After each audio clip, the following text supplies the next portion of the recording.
Good evening, everyone. Eric here. Welcome to the Nocturnal Nerdcast, Pop Culture in the Dark. I'm so glad to be here with you guys on this fantastic Tuesday evening. It was a little bit cooler here today in Virginia Beach. It's been warm. Today was a little bit cooler, but I got out. I got my beard done. I got my hair cut, which you can't see because I got to show off my swag. Board gear merch in the shop. Go over and check it out. I hope everybody's having a really good day. We got to shout out some of our channel members in here tonight. We got South Texas Shark in the building. Good to see you. Fetishin's here, but had to head out. Thank you so much. And thanks everybody else for being here. I'm sure we'll get some more people in here very shortly. I would ask everyone who's here right now, we've got about 40 people watching already. Please no Daredevil Born Again spoilers yet. We will be talking about Daredevil Born Again each Tuesday at the end of the live stream. It will be the final subject of the live stream. So if anybody wants to bail who hasn't seen it yet, they can jump out. That will be we'll do about a 20-30 minute discussion at the end of the live stream specifically about Daredevil Born Again for anybody that wants to tune in for that every single week. With that being said, not much housekeeping this week, not too much going on. We do have a Moana trailer we're going to watch. We're going to talk about the Ritchson stuff that's going on. Starfleet Academy. We're going to talk about Wonderman. There's so many interesting things to chat about. I'm so excited to talk with you guys about it. We'll see who comes into the panel, but we do have someone sitting in the back right now waiting to come in, and it is Daredevil with the double D's. Not the boob kind, but you know what I mean. How's it going? Anyway, good. How are you? I'm good. I'm in a good mood. Obviously, no spoilers. We'll talk about it later, but that episode put me in such a good mood. Yeah, I think I think the energy was really good last week. Coming into this week, the energy's good again. Yeah. Tomorrow, I think, is a new episode of Invincible, so we get that tomorrow. Yeah. Also, Wonder Man news, absolutely exciting. Just so many really good things to talk about today. Yeah. So I'm hyped again, everyone. People are like, you're in a good mood. I like being in a good mood when there's stuff going on that I'm into, and we have a lot of that stuff happening right now. Yeah. Naruto here with a member chat. What was I saying? Member channel? Channel member with a member chat. Literally just finished Daredevil a minute ago. Now there is a podcast that happens each week after the episode. This week there is one with Vincent D'Onofrio and I think Charlie Cox. I wanted to ask the chat, because I think this might be cool. I don't know if I'll get in trouble for it. Would you guys be interested in me doing a reaction video to the podcast and then uploading it to the channel on Wednesday or Thursday on the Reloaded channel? I'm willing to give it a shot. It might get claimed, but I might give it a shot. If you guys are interested in seeing me do that, I might actually do that, because I think that would be a lot of fun to watch that with you guys. So we might give it a shot if people think they're really interested in it. I guess we could probably talk about... we got so many things to discuss. This was actually fun, though. Actually, I don't... there's only one really bit of bad news this week, and I mean, everything else has been, from an entertainment perspective, we got a bunch of W's this week. Yeah. This was kind of interesting. So Luis Fernando over on Twitter, one of the few people that I even bother to still interact with over there. By the way, my notifications are blowing up because I read a bunch of people for being assholes, and now I'm getting 1 million responses. It's really funny. I'm not even reading them. I'm just talk to the void. But Louise here says, oops, Spidey did it again. After Brand New Day became the biggest trailer launch of all time with 718.6 million global views in 24 hours across all platforms. Sony Spider-Man Brand New Day achieved a new record. First trailer in history to cross the 1 billion views mark. And Spider-Man only took 4 days to do so. Currently, the trailer's already reached 1.1 billion views after 6 days. I think this is a pretty strong indication that maybe what you were talking about, Darren, last podcast about Marvel sort of reconnecting with that casual audience. I think this is a result of that. I think the casual audiences are becoming more energized. We've got news to talk about Punisher as well. We might talk about that right after this. I think the audiences are showing that they are locked in, for lack of a better term, to what Marvel is doing, whether it be marketing or project choices or just the general feeling and vibe around Marvel right now has sort of shifted. Do you think that's what's happening? 100%. Yeah, I think this is the first big. Oh wait, like I've actually seen a lot of TikToks this week about people being like, "Well, I guess it's time to get caught up with the MCU," or for like Doomsday and stuff like that. I think it's more so Doomsday than anything, but like yeah, Spider-Man Doomsday. This season of Daredevil has been getting a lot of traction. I feel like. Mhm. I don't know. It feels good, man. Like I know I talked about it last week, but like I think that like this year for Marvel, like it just feels like Marvel's year. Like it just feels like they kind of are owning the entire year. Like every month this year, basically, there's a new Marvel thing coming out. Yeah. Pretty exciting. I see Joe is in the green room, but he's rolling around. I can see his camera now. He's rolling around in his chair, so I don't want to pull him up on camera till he's back at his desk. So I don't know what he's doing. So anyway, Naruto with the $5 super chat. Are you going to talk about One Piece difference I sent you now or later? Probably not tonight, only because I want to dedicate a segment to Daredevil at the end of the stream. So we're probably not going to do that tonight unless we have time, because I really want to give Daredevil a moment since it just dropped.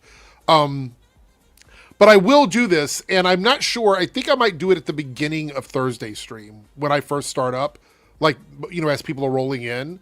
And then people can chime in as they join the stream on the differences. Only because I feel like One Piece just wrapped up. Some people are still binging it. I think another couple days for me would feel really good to allow people to get caught up on it.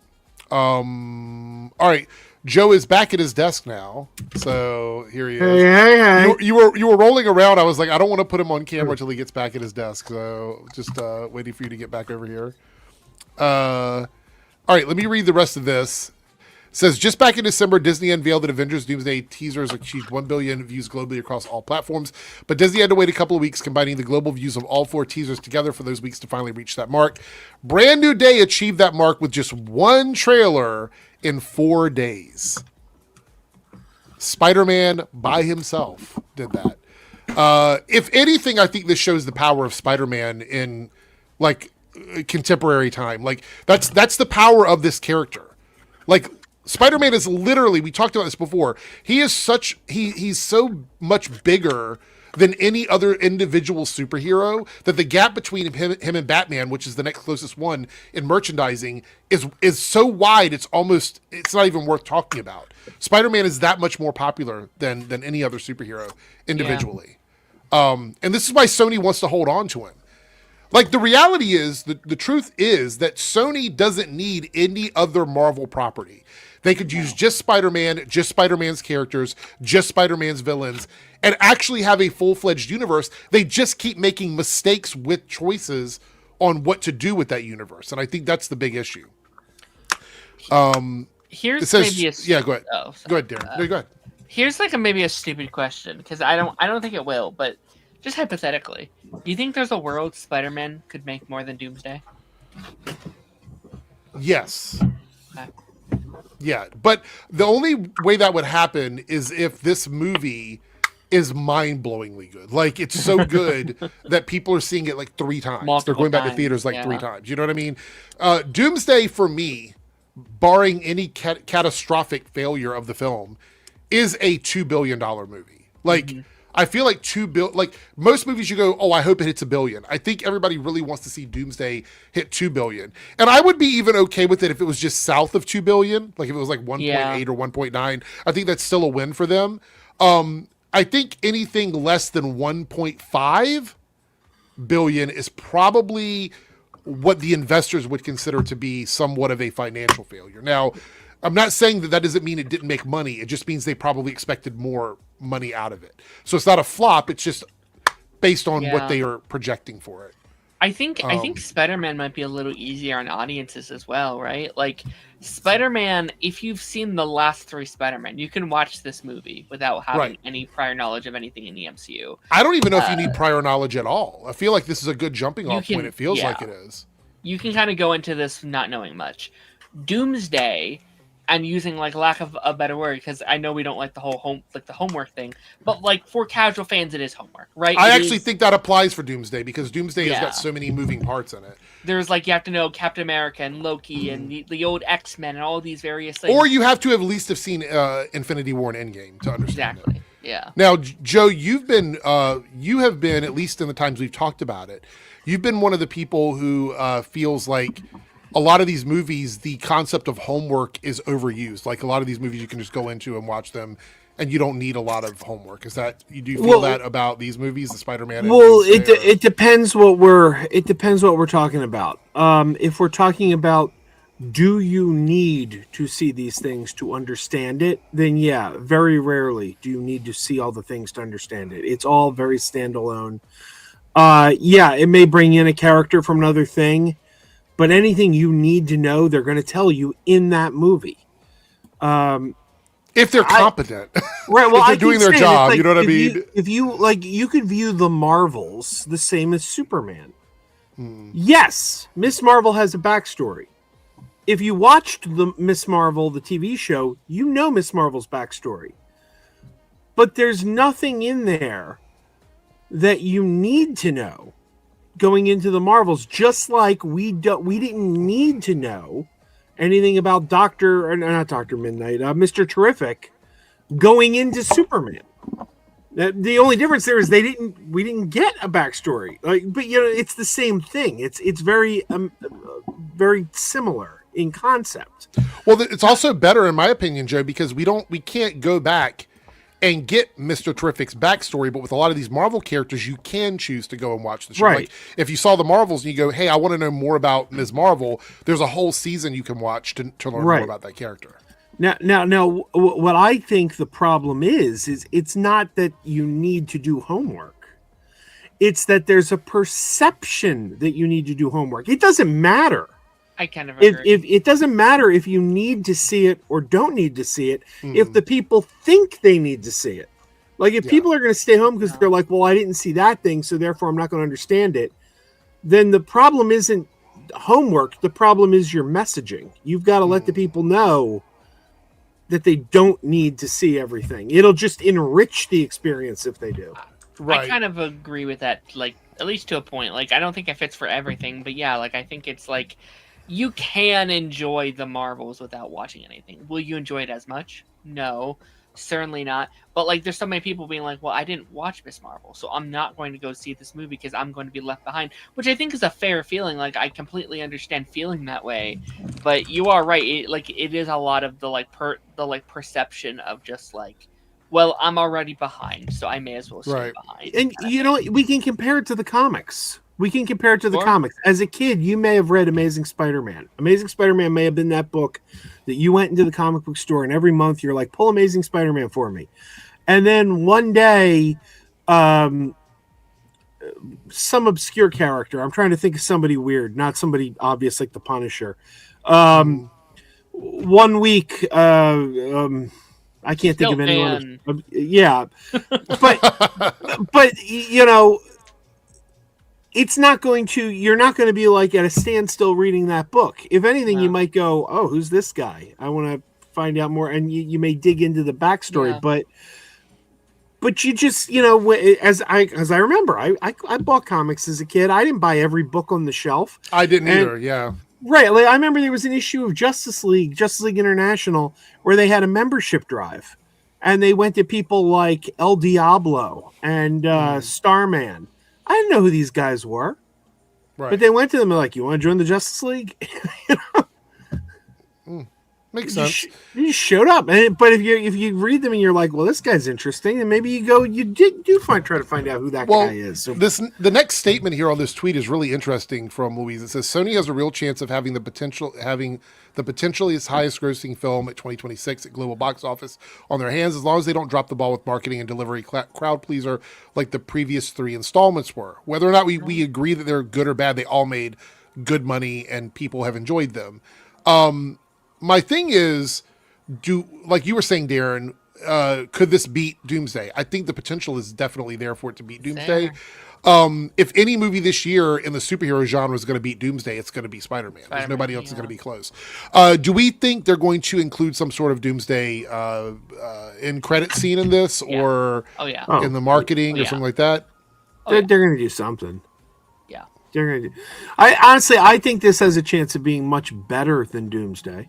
I think it could be because it's going to be a solid story. Like the thing about the Spider-Man movies, love them or hate them, is their stories begin and end within those movies, and even if something carries over, you get some sort of a definitive through line with the film.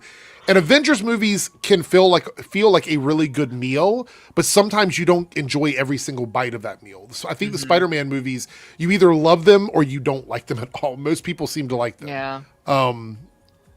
Yeah. Yeah, the Avengers thrive on the FOMO effect, right? It really thrives on, like, people are going to watch Spider-Man no matter what, because Spider-Man has such a built-in fandom to it. Avengers is based on how many people are talking about it out of the theater, right? That's how it always works. It's like you have your opening weekend stuff, and then the following like 2 to 3 weekends, it's like, oh wait, everyone's talking about Avengers. I should go watch Avengers where I can talk about it with all my friends, right?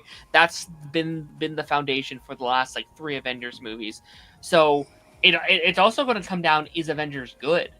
If like Avengers is shit and no one's talking about it, then it might not make. It's also up against Dune. That's the other thing, is it's got major competition. Yeah.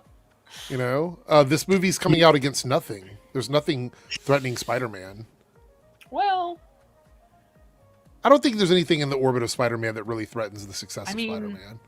Moana and Odyssey. Oh, we're gonna watch that trailer in a minute. I have some thoughts on that trailer. So I mean, I don't like that trailer either, but it's still Moana.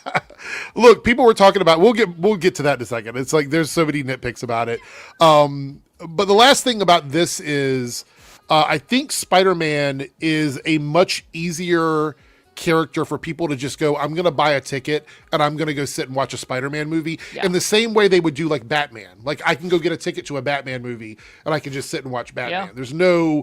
You're not thinking there's a million things happening in front of you. And even with James Gunn's Superman movie, people are still used to Superman. I think the audiences have been trained with Superman, especially with the DCEU, that Superman's always connected to somebody else's story, no matter what. Which is why I do, as much as I enjoyed Superman from James Gunn, I think one of the things people really wanted is just a story about Superman. And I think a lot of the pushback I've heard, the good faith pushback I've heard, there's a lot of bad faith pushback out there, but the good faith pushback I've heard is that people just wanted less of everybody else and more of Superman. And more of Clark Kent and Lois as well. I've heard that criticism.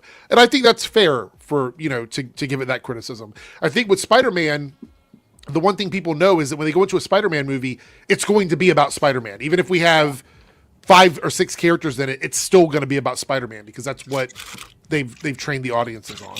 So I also think it's going to help that this is a classic Spider-Man feeling kind of movie. Like I really enjoy Tom Holland's trilogy up until this point. I'm not someone that hates on the trilogy. I think it's really good. But they never, I don't think, captured that like classic Spider-Man feeling that I think people have been chasing for a while. That almost like Tobey Maguire feeling, that like spectacular Spider-Man feeling, that like Insomniac Spider-Man feeling of just like classic Spider-Man story. And I think this is going to give that to people, and I think people are going to feel very nostalgic for this kind of Spider-Man. And the trailer definitely helped, for sure. The trailer definitely helped, 100%. Yeah. All right, so we're going to move over here. Frank Castle returns in a Marvel television special presentation, The Punisher: One Last Kill, May 12th, only on Disney+. Fantastic poster. I love this. It feels real. It feels visceral. It's giving that vibe that I want from Punisher. I'm not the biggest Punisher fan, but this is the right tone to set for this character. This cross-marketing with Punisher and Spider-Man is incredible right now. This is a 1-hour special presentation. I do believe, and I've heard other people say this, I think Marvel is testing the waters for either a Punisher movie or a return for the Punisher as a series on Disney+. I mean, is that what you guys get from this? That's what I'm getting from it. I think a movie would actually be an insanely smart move. And if that is the plan, it's genius to put him in Spider-Man. Like what a great. I mean, obviously 2 very different tones of movies, right? It'd be very funny to be like, oh, like give the 12-year-olds being like, oh, I want to see Punisher and it's a rated R movie. Obviously not, but also it's like, yeah, like that's the best like marketing push for this character that you can do. Also, Punisher, very low budget movie. Yeah. They could do a Punisher movie with a shoestring budget, really. Absolutely. You could have it be less than like $100 million budget easily, and it could make tons of money. A Punisher movie with like a $70 million budget is incredible. They could do so much with the Punisher movie in that budget. Yeah. I think this special presentation is tying up his storyline from the Netflix era with One Last Kill. They're really trying to like put a bookend on that story. And then we're going to have the Punisher and Spider-Man kind of reestablishing the character in the MCU. And then we're going to see if the audiences like that. And if they want that, I think Disney will respond to that.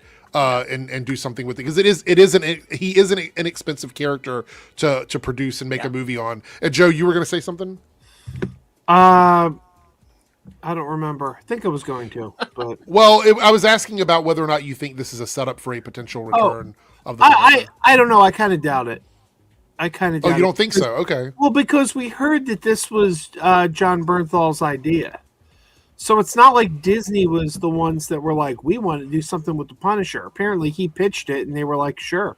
But they put Punisher and Spider-Man. Yeah. I know, but that's one of their biggest properties. Yeah.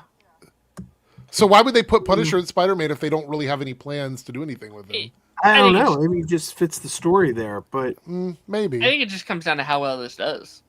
Like if this does well and he has good reception in Spider-Man, I think it's a no-brainer, right? Yeah. I think because John Bernthal loves the character and he would totally come back and play him. So. Yeah. What do you think of, so we've had other Punisher projects. Now, Darren, I don't know how many you've seen, but I'm pretty sure like myself, Joe has probably seen all of them, right? You've seen all the Punisher movies? Yeah. Is there any particular iteration, Darren, before I ask him, not to throw you to the side there, have you seen any of the other Punishers stuff out there? Okay. All right. I've never seen so I just taking a guess. Joe, is there another iteration of Punisher that you appreciate more than this one? Is there like in the movies or? I will say the one with Thomas Jane is one of the best, so bad it's good movies ever made. Like, I mean, that movie is so terrible and it's so glorious. Like, there's a scene where they have a montage of him, like, preparing his car like to go into battle, and you're like, oh yeah, something big's gonna happen, and then he like rolls out and crashes the car like a second later, and you're like, what was that montage? Such a ridiculously terrible movie. But Punisher Warzone, that is my favorite version of the Punisher. That is so over the top violent, and that's what the Punisher's like in the comics, and I think it comes off as very silly in the movie. But that level of violence does come off as silly when you. But yeah, that's almost like a perfect movie. I love Punisher Warzone. Yeah.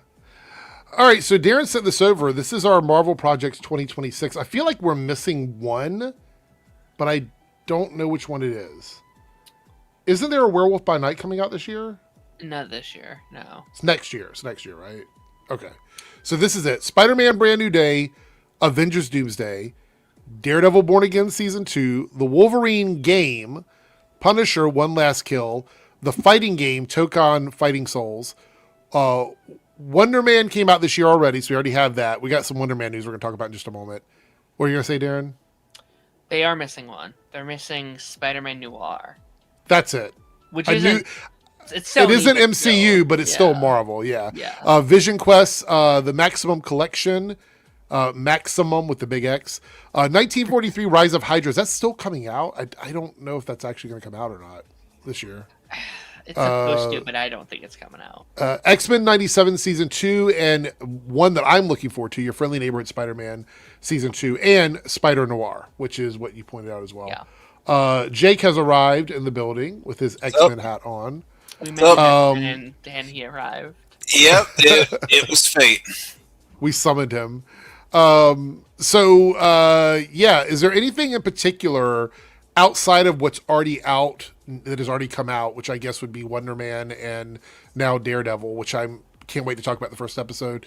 What is everybody's most anticipated project from Marvel this year? Like, what is it that you're the most interested in? Not counting stuff that's already been released. Not to beat Jake to it, but 97 is probably my just in general my most anticipated thing of the year. Like just all together. I'd have to go with Doomsday. Okay. I'm worried about it, but I'm hoping for the best. I don't know. It's one. I don't know. We'll see. I think at the end of the day, I think Spider-Man: Brand New Day is going to turn out to be the best project. But I think it's the fact that I have so much faith in Spider-Man that makes me more interested in Doomsday because I want to see what they're going to do. Okay. I'm really interested in Vision Quest in a weird way. Me too. I've always liked Vision as a character, and I'm very intrigued on what they're going to do with the Vision storyline now that we're getting sort of a soft reset on the character. I just got finished rewatching WandaVision this week. Okay. And I was just like, I can't believe it's been 5 years and we still have not got back to White Vision. Yeah. As for my answer, it's, well, you know what it is. This is like no competition. I'm like, yeah, I'm sure Doomsday and Spider-Man and even the Wolverine game and Noir, I'm sure all that stuff is going to be great. But, you know, these guys have got my heart right here. We also got some news that I didn't expect. I made a short video on it yesterday. Wonderman has been renewed for season 2 at Disney Plus, which I'm excited. I'm also very confused. And to all the people out there who called it woke DEI bullshit, suck it. Like the show was really fucking good. It's probably one of the best things Marvel's done in years. And I'm glad they're giving it a season 2. But my question is, how does this fit in with everything that's going on between Doomsday and Secret Wars? Like, I'm just very confused. There's a pretty easy answer to that. It doesn't. What is? It doesn't have to. It's so on its own, so isolated. That's probably why they were able to give it a season 2 so easily. Yeah. Because kind of like Loki, it can just work in its own little corner, and it doesn't have to connect to the rest of the stuff. In fact, I think that's what they're going to do with television going forward. I agree. I think television going forward, it'll live in that universe. Like, yeah, technically he could show up in an Avengers movie, but we talked about the homework aspect. I think they're trying to keep them more separated now. Well, but Punisher's in Spider-Man. I know, but Punisher doesn't have a TV show either. Like, yes, he had 2 seasons and he got a special. But that's over. Yeah, but I mean, I think the concept of them bringing TV characters into movies is just going to be based on who they think complements the story. I guess, but they've already said that they're going to keep Daredevil on TV. They're not going to put him in the movies. So I don't know that. They said that. Whoa. They said that like last year. Yeah, they've said a lot of things. And they haven't gone back on any of them yet. So. I am someone who really wants some sort of connectivity. I really enjoyed that with Agents of S.H.I.E.L.D. It was one of my favorite parts of that show where people were always trying to figure out how it was connected and what was happening and whether or not it was disconnected. When did it become canon again? That kind of stuff I really enjoyed. And I like the little nods in Daredevil where you might see something off in the distance that reminds you about the movies or whatever. I don't mind if the shows don't like directly connect to the movies.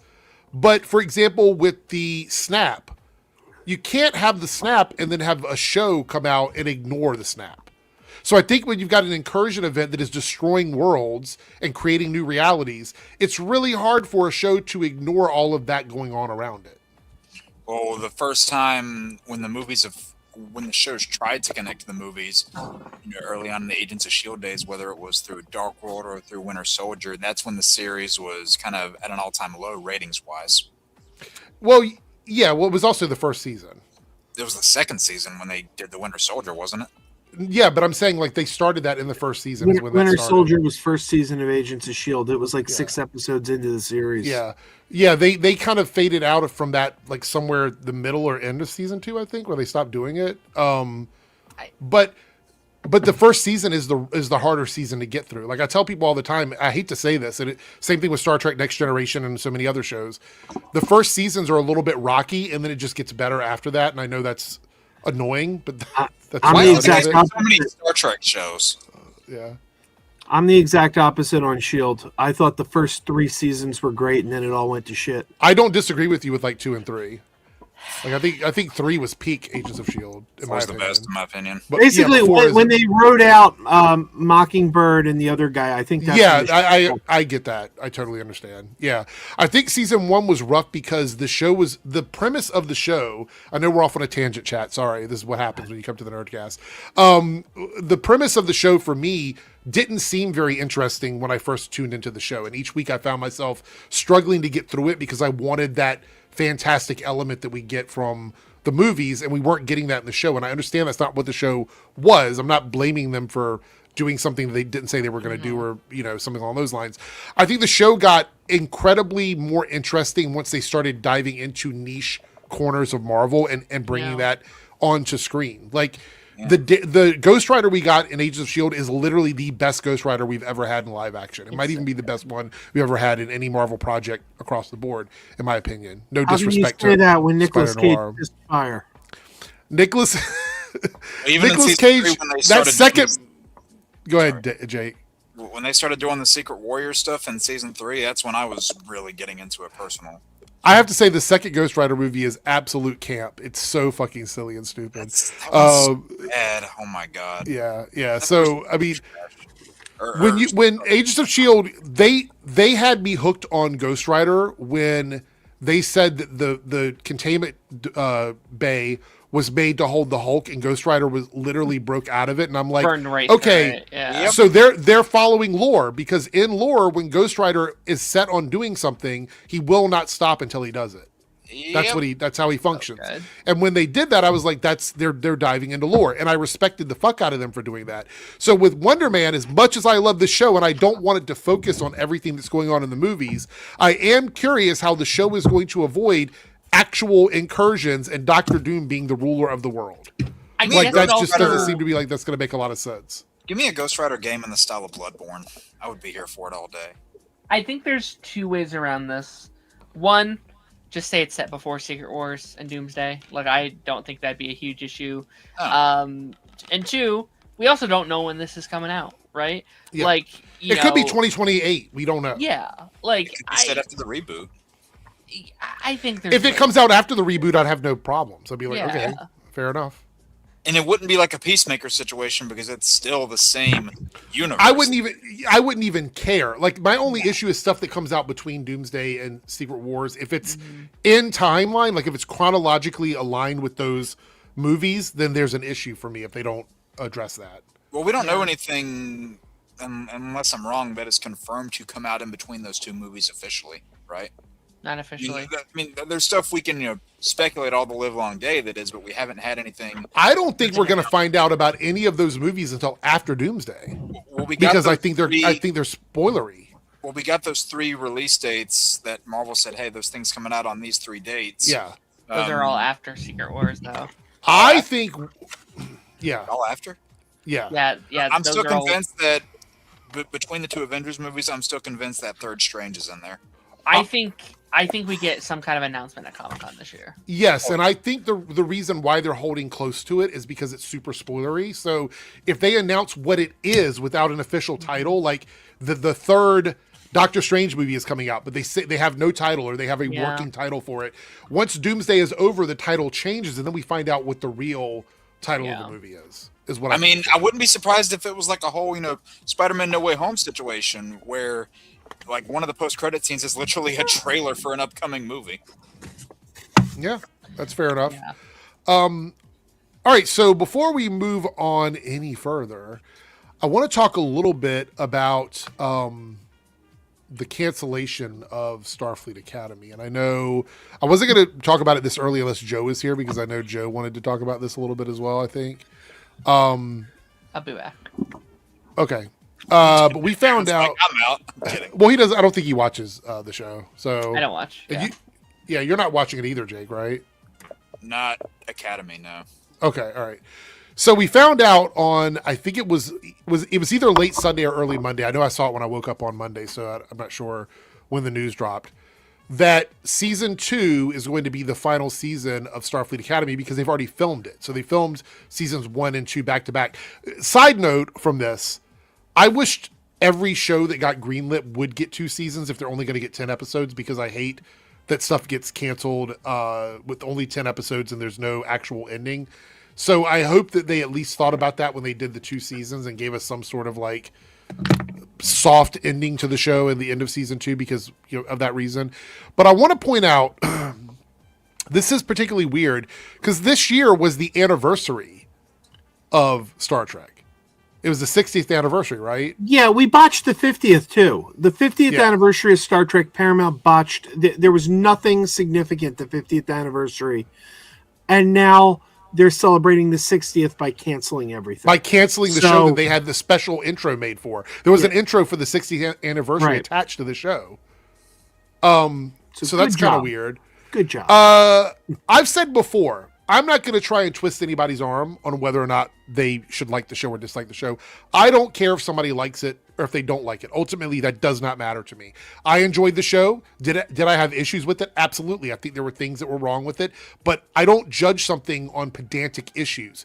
I judge it on whether or not I'm enjoying it and having a good time. That for me supersedes any nitpick I could have as long as I'm having fun watching it. And I had a good time watching Starfleet Academy, and therefore for me it's a positive, right? I get that people don't like it. Save the drama for your mama. I don't care about why you don't like it, whether you think it's woke, blah, blah, blah, whatever.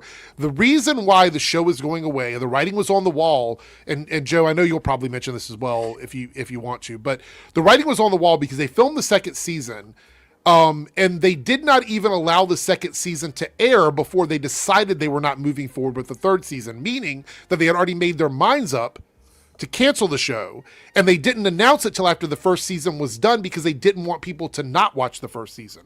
So they did what a lot of these people do.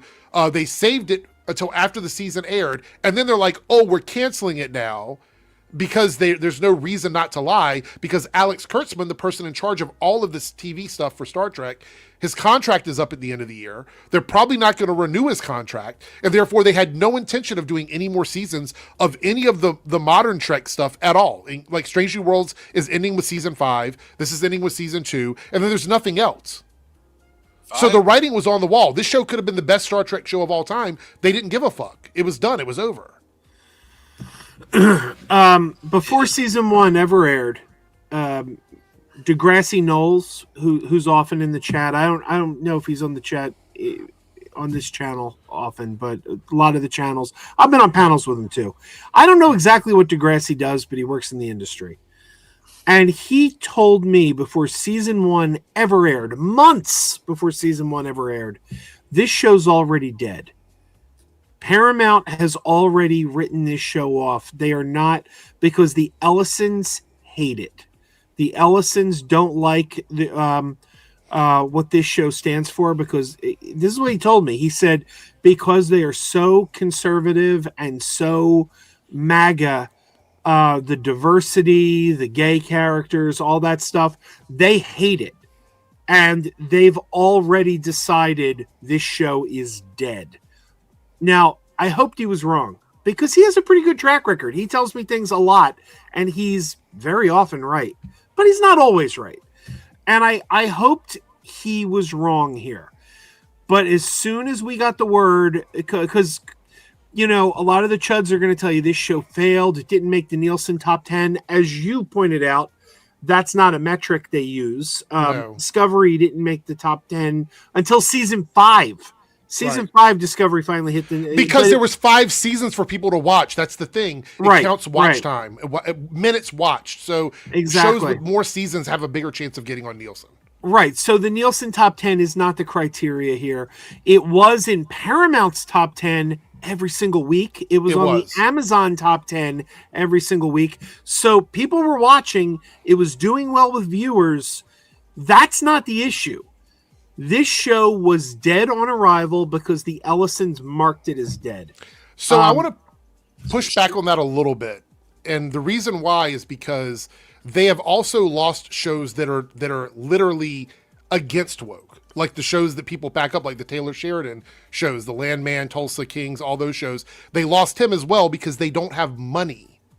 They can't pay for these shows. Star Trek, Halo, and the Taylor Sheridan stuff are the most expensive properties on Paramount Plus by a mile. They're the most expensive things. I don't think this show, even if this show weren't diverse, I don't think they're renewing a contract with Alex Kurtzman. Contract renegotiations mean more money and more control. That's the thing, though.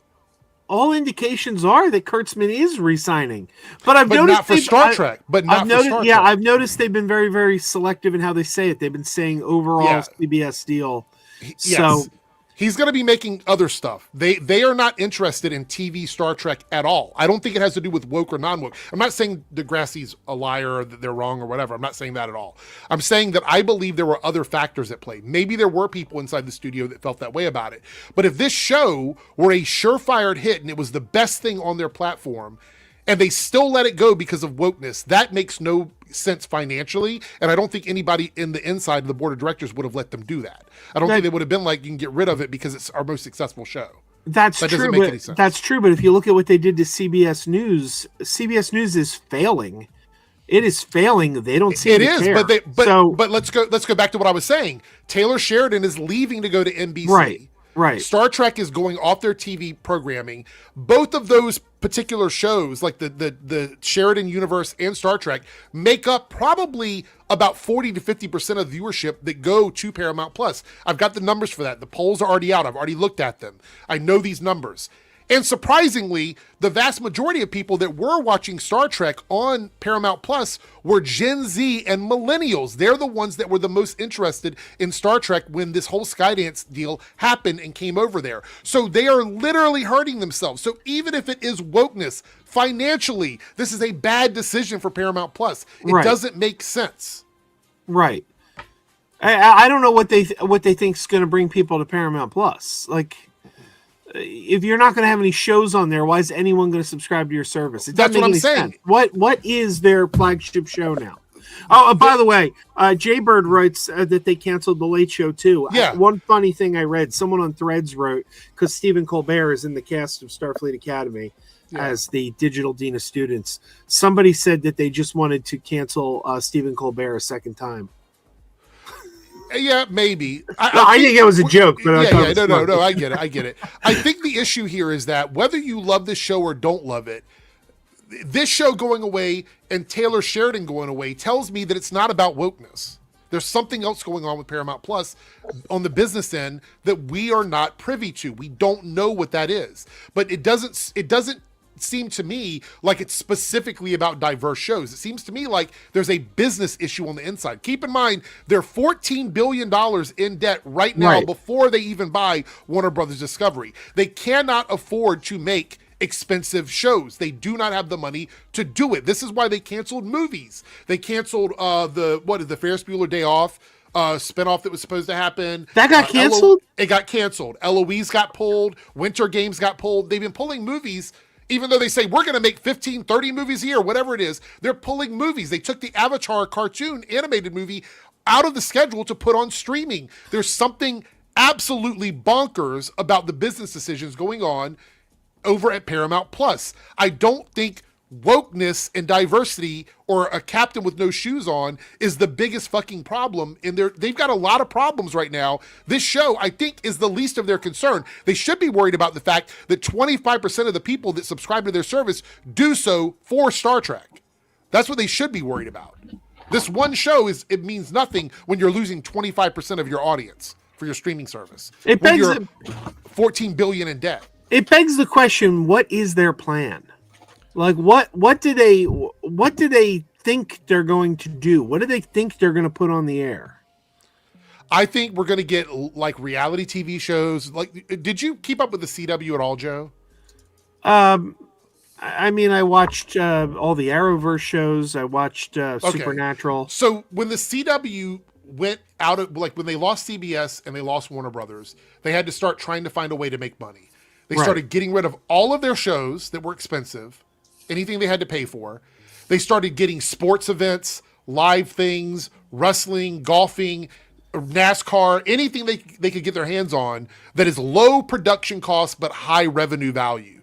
And that's what I think Paramount is doing. I think they're getting rid of high upscale TV shows, things that they have to produce in-house or they pay for through different people that they have running these shows, these showrunners, these production companies that they give contracts to for X amount of years. I think they're getting rid of them because they can't afford to keep them. So they need to find a lower income way to turn things over. More reality TV, very cheap stuff to do. Game shows, sporting events, racing events, things like that. We're going to see Paramount lean into that stuff because clearly they can't even afford Taylor Sheridan stuff. That's $10 million an episode. They couldn't even keep him. And I tell you what, he had a very good deal with Paramount. But the word on the street is that he had an issue with the way they were running the streaming service because he doesn't like the Ellisons. So he left to go to NBC with a better deal and more control over his properties. He didn't want them telling him what to do. So clearly there's some bad business decisions going on behind the scenes at Paramount. And this looks bad for them because all of this, and their credit rating got downgraded. So this looks really bad for them because they're trying to buy Warner Brothers. And now they're trying to do it while we're having a war going on in the Middle East, and all the investors over there don't have the money to give them anymore for this studio. So I don't know what the fuck is going to happen. I don't know. This is a bad decision, though. But I'll tell you this. And by the way, I love Starfleet Academy. I love it. I think it's the best first season Star Trek series we've had possibly since the original. Now, granted, that's not a high bar. Next Generation had a terrible first season. DS9 and Voyager were just okay. Enterprise was questionable. So saying that it was the best first season isn't the highest praise, but it was a 10-episode season. I don't think there was a single bad episode in season 1. Episode 2 where the Betazoids came in was probably the weakest episode, and I didn't hate that. I just think the quality of this show was through the roof, and the whole thing played like a love letter to Star Trek. It did appeal to the younger viewers. My 18-year-old daughter called it the best Star Trek series she'd ever seen, and she's already a fan. She likes Voyager, she likes Deep Space Nine, she likes The Next Generation, and this one she loved. So it was hitting the target demographic who were watching it. But having lived with this for a day now, do you know what I've decided? What's that? They should probably just end the Star Trek franchise. I think that's what's going to happen, though. I mean, like, altogether, they should just end it. No, I think they will. I think they're going to try and get a movie off the ground, but I think ultimately they're going to end it. Well, I'm sorry. Go ahead, Jake. As far as first seasons go, it's hard to be worse than Picard's. Next Generation was worse than Picard. That first season of Picard was horrible. I liked it. I think the worst season of Picard was the third season. But I think they're going to try and use Star Trek as their Star Wars and try to create a movie universe out of it instead of a TV universe. Yeah. And if they can't get that off the ground, because they're having trouble doing that too, if they can't get that off the ground, it's done. They committed to 30 movies a year. Yeah. Anything on their TV side that could possibly be a movie IP is gone. It's going directly into theaters at this point. What have been the movies? They had that. They had that with Avatar, and they said, "Yeet." But let me streaming. Let me tell you something. What have been the movies since Beyond? Has there been one? Only Section 31, made for TV Section 31 movie, but that's it. So, they haven't been doing great. But here's the thing. My daughter, for her senior class, they got this senior class thing they have to do where they have to come up with, like, it's a machines versus, I don't know. It's this goofy concept where one team is the machines and one team is something else, and they have to, like, put on some kind of show. So she was coming up with all these popular movie, like, robots and things. She's like, give me movie robots. And I'm like, RoboCop, okay. Terminator, okay. And we're going down the list. C-3PO. And she's writing them all down. And I said, Data. And she goes, no. No one's going to know who that is. And I said, what do you mean no one's going to know who that is? She goes, nobody in my class knows Star Trek. None of them are going to know Data. And I'm like, if the young audience today doesn't have even an inkling of an interest in Star Trek, and the old fans are so miserable that they will not accept anything new, then you are dead. Because you need to appeal to the youth if they're not getting into it, and if the old people aren't going to accept jack shit, like someone mentioned Robert Meyer Burnett, the Burnetts, the Chris Gores, all these assholes. Yeah. What are you going to do? You can't please anyone. I said the same thing. I said, as much as I love Star Trek, if this is the way the fandom is going to act about it, I don't think it can survive. I don't think it can survive. Dude, Star Wars has been alive for this long, and their fandom is arguably the worst out there. But Star Wars has merchandising. It's got $20 billion in merchandising. Star Trek doesn't even have anything close to that. Star Wars also, I think, was able to get the younger audience in. Like we had the prequel trilogy, which is, kind of our Star Wars. There's also been no successful Star Trek. There's also been no Star Trek cartoons like any of the ones that Star Wars has done. My point is that if a franchise is going to end, it's not going to be because of people in a fandom are just being idiots. If I could just like play to your thing really quick, Joe, like I have never watched Star Trek. I've seen nothing of Star Trek. I have never met a person my age also like Star Trek. Like, I just don't think it was able to capture. I'm not saying there aren't any like Gen Z Star Trek fans. There obviously are. I'm not trying to like generalize it, but I'm saying it's not like, I don't know. I feel like they haven't done a good job at like capturing a new audience of Star Trek. And again, what you guys are talking about, well, like this show, that feels like it was probably a good start with it. But also, like, my feeling was like, well, I'm not going to watch this because I don't know Star Trek, and I didn't want that to be my first Star Trek. Can I explain what I think the problem is? Yeah. What the issue is right now with media and accessibility to it? Yeah. There's financial gatekeeping. Streaming services cost money. A lot of times these shows would grow on network television where you could just tune in and watch them and grow a fandom that way. Now they want to try and grow a fandom off of paid services. Doesn't work. You have to have a little bit of both. They should have some of the Star Trek stuff on network television where people can actually see it. It can actually go into the ratings pool and they can make some money off of advertisers. Instead, they lock it behind a paywall and they want to pull in new viewers. And I don't think that's a good idea because I think that a lot of people, Gen Z and millennials, don't have the funds to pay for 1 million streaming services. See, I disagree with you there, though. I think you put it on television, it's dead. It's dead. It cannot survive on network television because it's niche programming. Anytime Star Trek has been on network television, it has failed. It failed on NBC. Found success in first-run syndication. We got 7 seasons of Star Trek in 3 different iterations. Next Generation wasn't on network TV. That's the thing. DS9 and Next Generation survived. Wait, what do you consider network television then? Like a network, like a CBS or an NBC. When I'm saying network TV, I mean available for free with ads. Yeah, but that's tricky. Where do you put that? Like, I mean, any time you can sit in front of your TV, turn it on, and watch something without paying for a streaming service is what I mean when I say network television. Yeah, I think those Star Trek shows survived on regular television. Yeah, but I think I think they're doomed. Like, that's why. But it's doomed. But Joe, it's doomed now. Yeah, I know. I don't know. If there's a good so it did better on network television than it's done on streaming. Not necessarily. It's 23 episodes a season for 7 seasons versus like sometimes 3 seasons or 5 seasons. But you got to remember, the original series was a failure. It skated by for a couple of years, but it on NBC it didn't do well. Then Next Generation and DS9 did well because it was first run syndication. They were big fish in a small pond. Then the UPN network came along. That was network television. Voyager consistently got terrible ratings.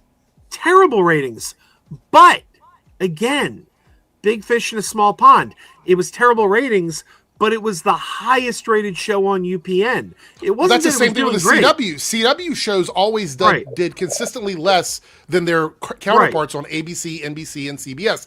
That's just the way it works. That's why Supergirl moved from their network to the CW because of the ratings issue that it had. But the problem is we don't have the CW anymore. No. But my argument I'm making here is that when you have a show on TV where it can build a fandom organically, you have a bigger outcry when something gets pulled or gets threatened. When it's behind a paywall, like Starfleet Academy is, you have less eyes on it and less people out there fighting for it. Because I would guarantee the vast majority of people complaining about Starfleet Academy don't even watch the show. Right. No, I know they don't. So the point is, you can't have people defending something they've never watched, but there's plenty of people out there that are willing to attack something they've never watched. Right. That's the problem. Your point about a lot of those CW shows being moved, or there being an outcry whenever they were moved or canceled. Whenever they were inevitably canceled, rarely often did it ever have anything to do with ratings. It would be because they wanted to be done. I think a lot of the CW shows got canceled at the end because of the whole merger thing. That's why they went away. The merger. You got COVID. It was kind of just one thing after the next. It was a domino effect. It started with COVID, and then everything fell after that. One thing after the next. But I mean, if ratings were as big of a factor as people like to pretend that they were, shows like Legends of Tomorrow and Supergirl would have ended long before they did. Yeah, look, I do realize that the cost of the shows versus putting them on network television probably doesn't work out. However, I would say something they did with Discovery, which I think would be quite interesting. I don't know if they did it with more than one season, but during COVID, at some point, Discovery went on CBS. Like they were able to watch the episodes on CBS, and they were able to that built up a fan base that followed it back over to Paramount Plus because they were able to watch it on CBS without having to pay extra money. They could watch it with ads. I think the issue is they need to do that with more things. Like after that first season comes out, throw it up on some sort of like on YouTube or somewhere where people can watch it with ads so you can sort of generate more viewers. Like they did the first episode on YouTube, but then when you go back and try to watch it, it's like, oh, try Paramount Plus for free. They didn't leave it up for very long on there. My point is we're trying to create a community for a show, but we're hiding it behind a paywall. I think that's a really difficult thing to do when in today's era where you have things like Tubi and the Roku channel and YouTube. It makes it really difficult. People would rather watch Nerdrotic talk about it for free than pay $14 a month to watch it on Paramount Plus. That's a problem. Yeah. The trick is figuring out where you put it, though. Like that's the trick. Does Showtime still exist? I don't even know if Showtime's still a thing. To be honest, I don't know. But Showtime was a Paramount cable network. Yeah. There was a time where I thought Showtime was the only place you could put Star Trek where it would work. Because you could put it on television and... but it's like CBS wasn't the answer. Because here's the thing. If you put a show as expensive as Star Trek on CBS and it's niche programming... then what are you competing with? You're competing with shows like Blue Bloods and like all these like cop procedurals that don't cost nearly as much to make, but have wider appeal, especially with an older audience. And as soon as they see we're getting a better return on our investment on all these cop shows, Star Trek's gone. They're not going to pay the money to. But it's gone. My point is, it's gone anyway. Oh, I know. You know. So what I'm saying is, we're arguing about whether or not it's too expensive. I'm saying they need to sacrifice something to get people to tune in, and they just don't have the right way to do it. They have a lot more. Like we're sitting here talking about it without being in the room with them. We're not there, looking at their finances. They know better than we do how to generate more money for their shows. I think they're just choosing not to do it for a lot of different reasons. And like with Starfleet Academy, I think there's at least 5 or 6 other things that I talked about in my video besides the cost of it that factor into that. But anyway, we've talked about it for a while. Let's wrap it up. Darren, what did you want to say there? I was just going to say, like from an outsider looking into a franchise I've never touched, like I do think your thing about the movie, I think you're right. I don't know if this is. I don't know how the fandom would feel about it. I think maybe a reboot might be another reboot. Absolutely. Would be smart. Start completely fresh, like really market it as like a brand new universe, a brand new thing. You don't need anything to go into it. Darren, by the way, not only brand new. I think when they do this next movie, no characters connected to anything from previous Star Treks. Yeah, it needs to start 100% fresh. No way for these chuds to jump in and say, oh, they took this character and they ruined it, or this doesn't fall into lore or whatever. It needs to be brand new. You should put them all in a strange new world. Yeah. Anyway, we'll see. Let's see. Lone Wolf here says, what up, party people? Just finished Daredevil. Amazing. We're going to talk about that in about a half an hour, so make sure you stick around. South Texas Shark says, what's your favorite $2 super chat? What's your favorite Chuck Norris joke? Does Chuck Norris make jokes? I mean, I only know the memes that he was in. That's all I really know. That's what he means. I did read one the other day that said after years of negotiation, Death finally accepted Chuck Norris's terms. Oh, okay. Yeah. So many different ones. I don't really have a specific one, but all the ones where it was like Chuck Norris just defeated everybody. I remember those back in 2010, 2011, somewhere around after there. the report came out saying that he was, hospitalized in Miami. So I saw a bunch of people saying, shouldn't this say Miami hospitalized by Chuck Norris? Oh, there we go. Is Miami okay? I'm like, yeah. I think my favorite was Chuck Norris doesn't do push-ups. He pushes the earth down. Yeah.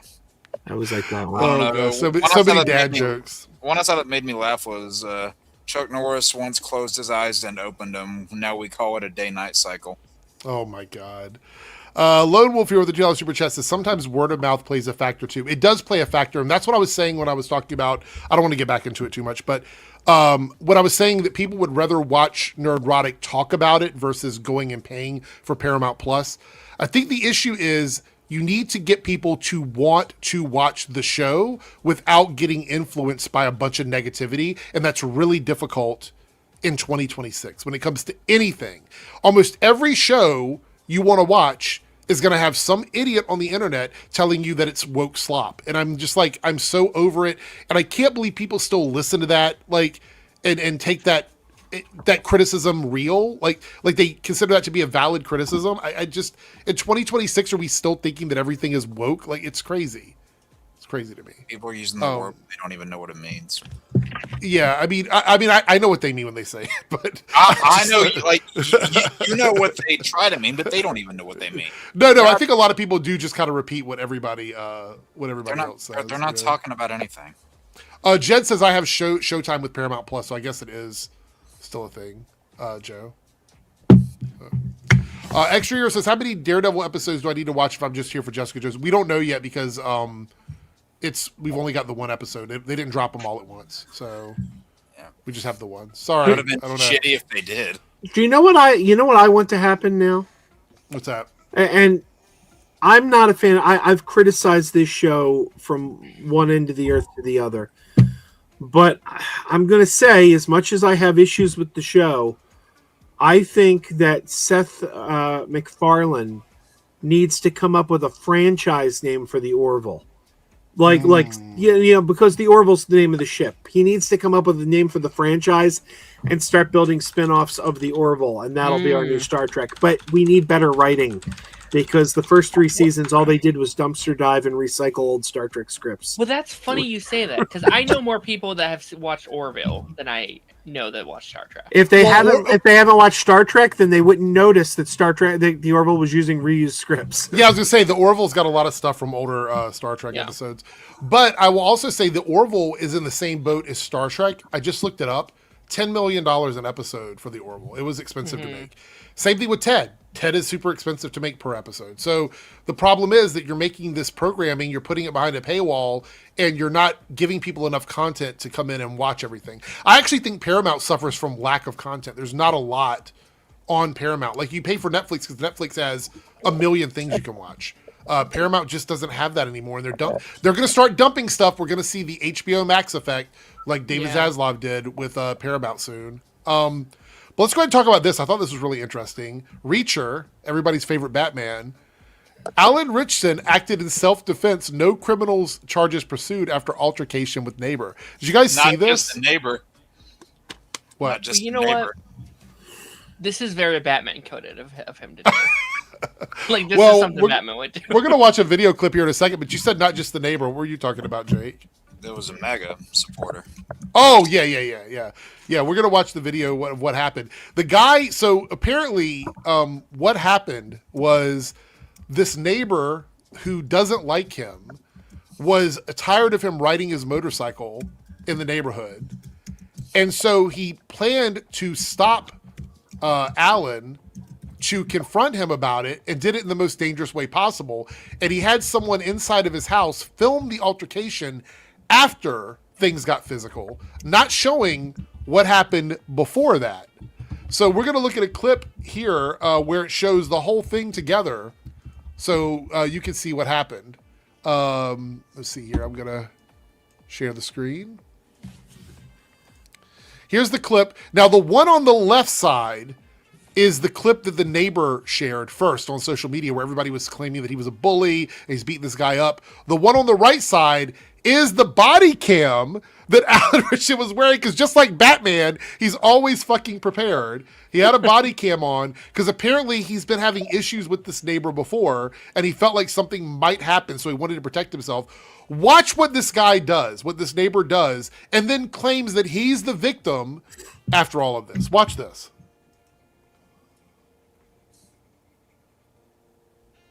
Look, that's Alan on his bike. The neighbor jumps out in front of the bike Holy shit. Dude, looks like one of Alan Richardson's bench presses. Stand in front of a fucking bike again, dude. But doing what? You threatened my fucking safety, bro. Are you kidding me? I should knock you the fuck out of him. Go ahead, go down. You're done. I've called the BPD. I've called them already because you've been driving around this fucking neighborhood like a fucking lunatic. Rudy, there's kids running around it. Go ahead. Are you drunk right now, bro? By the way, I want to point out that Alan is wearing like a helmet and safety gear. And the guy, look, and he's you can see the vest protector on with the camera on it. And the guy still did this. Go ahead. Are you drinking? Go ahead. Jackwagon. You're fucking mine, dude. Lucky I'll fucking knock you out, though. Like, can you imagine? Like, he's riding with his kids. See, his kids are there behind him. So, I guess I don't understand why the neighbor did this. Like, why did he get in front of him? Well, that's the thing is there's actually another video. Let me see if I can find it. There's another video where the neighbor actually talked about this after the first video came out. And he gave one side of his story. I'm pretty sure that that Alan will give more, like, if he has to in coming days. But the neighbor actually said something, if I can find the video clip. I don't know, guys. This new season of Reacher looks pretty good. This is like low-key a Reacher scene. I heard the guy just did it because he thought Jason Momoa was a better Aquaman. Oh, yeah, for sure. All right, so here's the guy. We'll see right here. I don't know about that. All right. So here's so the guy on the right is the one who jumped in front of the bike at the last second and almost caused, Alan to get an accident and hurt this guy at the same time. And like I said, this guy's been causing problems for him for a while. I think they were said in the report that the guy had been belligerent with him. Here's an interview he did after his clip leaked before we saw the body cam footage. And he's got a MAGA hat behind him, in case anybody's wondering. I know it's been pointed out. He's got a MAGA hat hanging up behind him, and we know that Alan is a conservative Christian, but he's also very, not Republican. So it started on Saturday morning and I'm an experienced motorcycle rider. I've been riding bikes all my life. From dirt. Well, then why did you? If you were an experienced bike rider, why did you step in front of a moving vehicle like that? The most reckless thing you could possibly do. Well, to be fair, he's an experienced bike rider. He's not an experienced walker. He was on his feet when he did that. Bikes to street bikes and etc. But I'd heard this incestuous revving and speeding through our neighborhood of the motorcycle. I eventually saw the guy. Which, by the way, I want to point out, this is a very upscale neighborhood. If somebody is doing something wrong in the neighborhood, if you call the cops, this is rich white people neighborhood. If you call the cops, they're going to show up and see what's going on, 100%. So if this guy was riding through the neighborhood, because I guess he knew it was Alan. I guess he knew it was Alan, right? Riding through the neighborhood or whatever, doing this, the cops would have came and they would have dealt with it. There's no reason for him to go down there and step in front of his motorcycle. Also, what's wrong with riding? I don't know. I don't get the whole like revving on the motorcycle. Yeah, that's what motorcycles do. That's the point of a motorcycle. Like, you can't stop that. I'm sorry. What a revelation! Like, you can try. I didn't know who it was. But... And I sort of like flippantly sort of said, "Guy, like he was quite away." And I said, "Can you just slow it down, please?" No, you didn't. That's a lie. That's not what you did. That's a fucking lie. We have the body cam footage now. You stepped in front of his bike. He throws his bike because he's like, I almost killed this guy. Like, I almost hit him and I could have killed this guy. So Alan is definitely like, what the fuck? Numerous people in my neighborhood who caught all of this on Ring doorbells of him speeding through the neighborhood. And on Sunday, when I was funny, none of that's come out outside my house, he rode past once, twice, and on the second time, I walked out in front of him and I said, "You've got to stop. Someone's going to get hurt." So you admit here that you walked out in front of him. You admit that. By the way, riding your motorcycle on the street is not illegal. That's where it's supposed to be done. What the hell? Yeah. Also, like, someone's going to get hurt. Escape. Yeah, you for stepping in front of a motorcycle, you dumbass. Yeah. What? It escalated quite quickly from there. I did push him because he was coming towards me on his bike. He did it again for a second time. I pushed him a second time. I think the second time he got off his bike and kicked the crap out of me. So let's put this all together. This is why there's no charges on Alan. This guy stepped in front of the bike, then he physically pushed him twice, and then Alan retaliated on him. Yeah. Oh, So you mean Alan could press charges Self-defense. on this guy if he wanted. Yeah. Self-defense. And you can see he hit me in the back of my head. I went to the ground and covered myself. I've had such a shitty day today, and I don't wish the guy any malice or ill will, but we just don't need people riding through neighborhoods like this. And I just decided, I'm take a stand because someone else has to. 'Cause it's going to. So my question All right, to this has guy would be... anybody got a tiny violin around here for this guy? I know. My question to this guy would be, why not just film him doing the thing you're accusing him of doing, and then have that for us to see, instead of saying, hey, he was doing this thing that was really bad, and I'm only going to show you the footage of me assaulting him. That's crazy. That's crazy to me. Dude didn't stand for very long. Yeah. This guy's the male version of a Karen. 100%. Exactly. By the way, we got a super chat goal going on right now. In both. Wait, hold on. Wait, I gotta mute that. Why was that? Anyway, we got a super chat going in both channels. Right now, we got none on the board over at the Debunks channel. I get it. It's the end of the month. Or wait, yeah, it is the end of the month. People are. It's a little tight, but we're 3 out of 5 over on the Reloaded channel. It is. That's true. These are the options. Now, these are all options individually for me, because on next Monday, we're going to be doing a special stream knocking out as many of the polls that you guys have voted on. So make sure you are here on Monday night.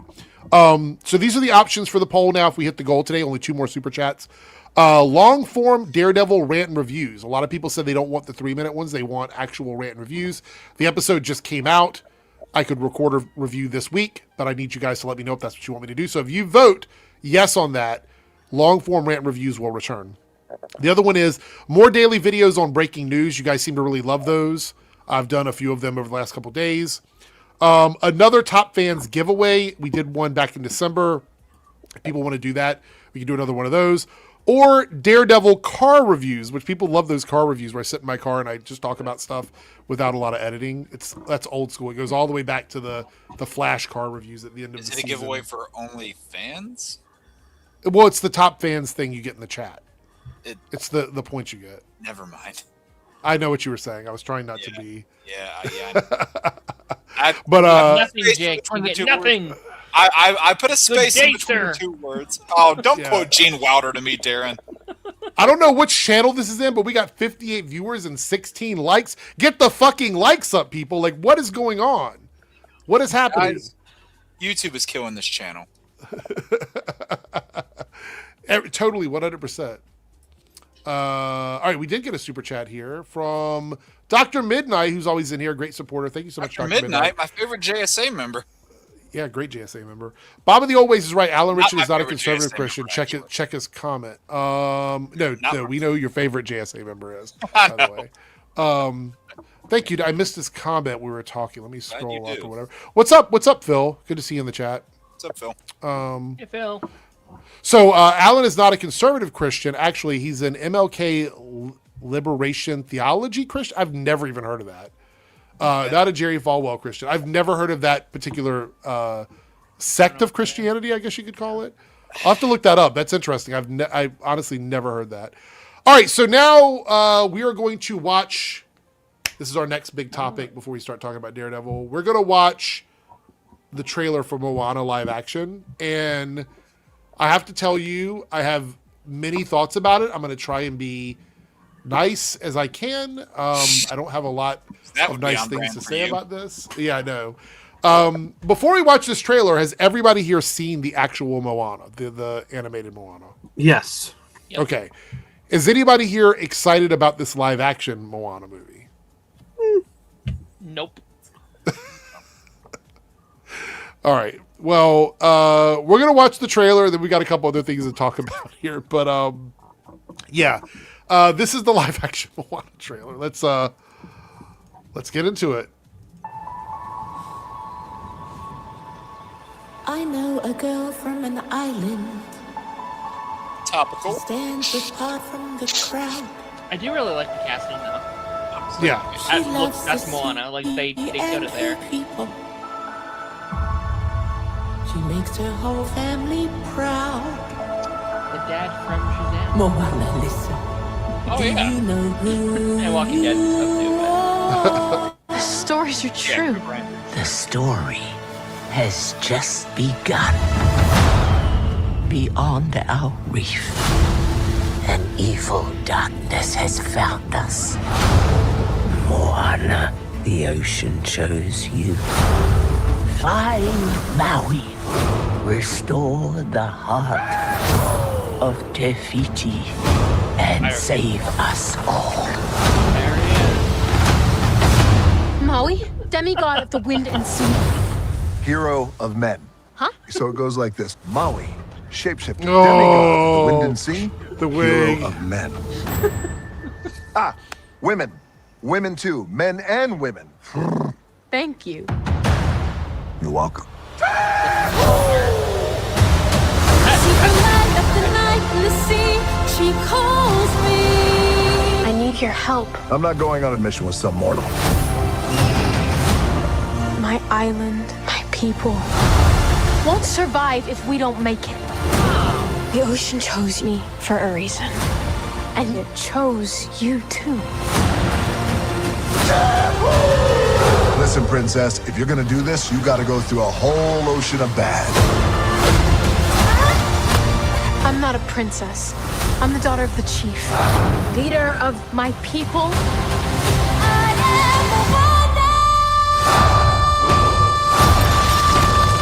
Are you ready to be the hero? am Moana. Let's go save the world. I got your back.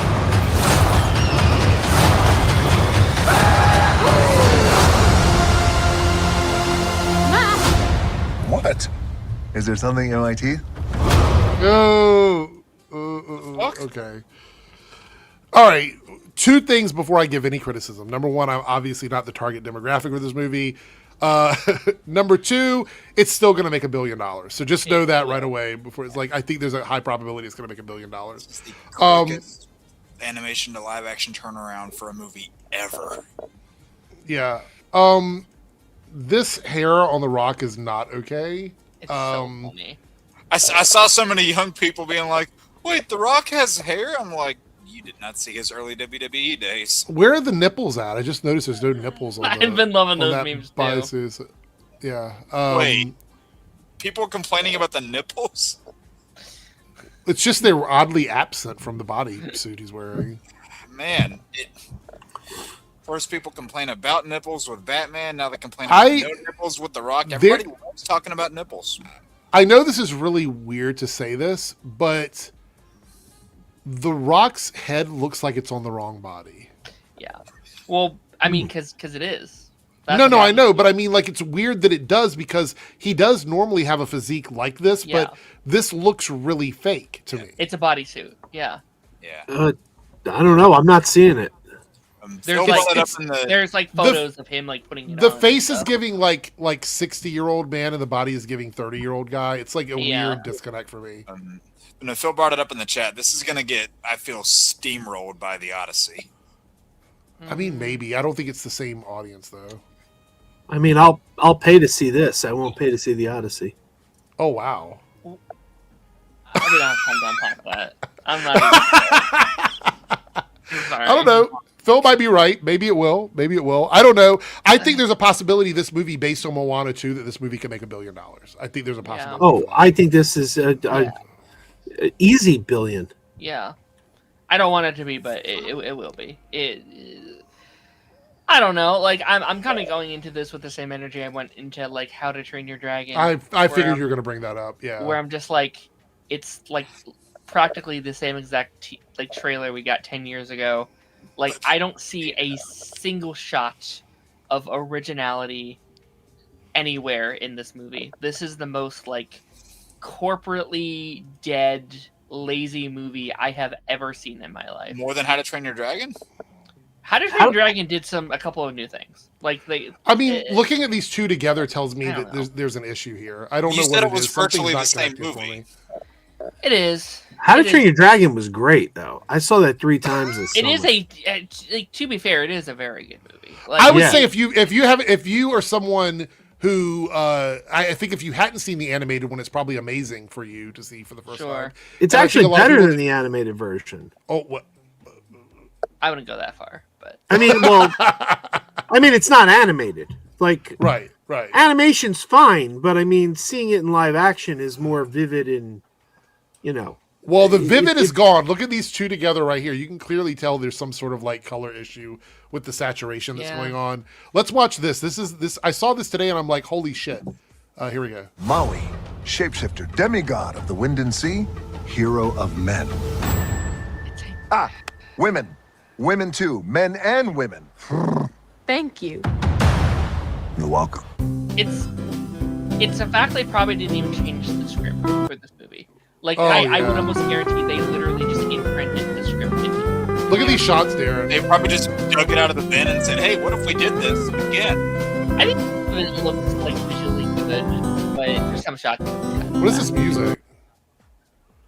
I don't know. Like, look at the color there between the two Yeah, shots. that one just looks so bland. I don't know. I'm not seeing it. Looks like a tropical paradise to me. And this one's the opposite. It's like it's bland in the movie, and then it's like really colorful in that one. Yeah, some shots are better than others. Oh no. I don't know. I'm more excited for this after seeing the trailer. Like, Are you more excited for this than Odyssey? definitely. Like, I have no interest in the Odyssey. Wow. Like practically none. What are you excited about it for, Joe? Just like out of like curiosity. Like, It just looks good. Looks like it'll be a fun time. well, couldn't looks you like just it's go fav- watch the animated movie right now? What's that? Couldn't you just go watch it on Disney Plus right now? Well, yeah, but that's the animated one. I want to see this one. Why though? Like, I don't know. I just think it looks. I don't know. I mean, it doesn't look. Less Don't get me wrong. I don't beautiful think it's in going to be like. I mean, Disney's got a really good track record with these live action remakes. With the exception of like Pinocchio, where there's a couple, they're mostly really good. And I don't know. This I like seeing The Rock back. Isn't it kind of weird though to put the animated one out last year and then immediately do the live action one the next year? I feel like that's a really quick turnaround for an IP for them. Well, they To weren't have, like, supposed two. to. They weren't Yeah, supposed to. that's The animated one true. was supposed to go to television. Yeah. That's true. That makes sense. This wasn't supposed to be made at all. This was like a Dwayne Johnson last minute. Please, my movie flopped. Give me this one. I guess he decided the Monster Jam movie was a no-go. Yeah. You know what my pick would have been for this? Yeah. Well, I think would have been cooler. Do a Maui movie instead. Yeah. Do a Maui I would have loved a prequel Maui movie. that is canon to the animated movie that tells that story. The only issue with that is Dwayne Johnson wouldn't have to lose at the end of the movie because that's like the plot of the movie. But like, I think that would have been sick, dude. This like demigod heroic action movie with Dwayne Johnson that could have been really cool. Yeah, because if you just sell it on that premise, it'll make money. Yeah, I don't know. I'll tell you this. This trailer reminds me of why I like Dwayne Johnson because I like him. I think he's good. But I've been yeah, holding a grudge against him for what he did to Shazam 2, but Fair but enough. like he just like that. He has so much charm in that trailer. You like But I'm Joe, reminded. the hierarchy of power actually changed. He was right. He said the hierarchy of power is about to That's true. change, and then it did.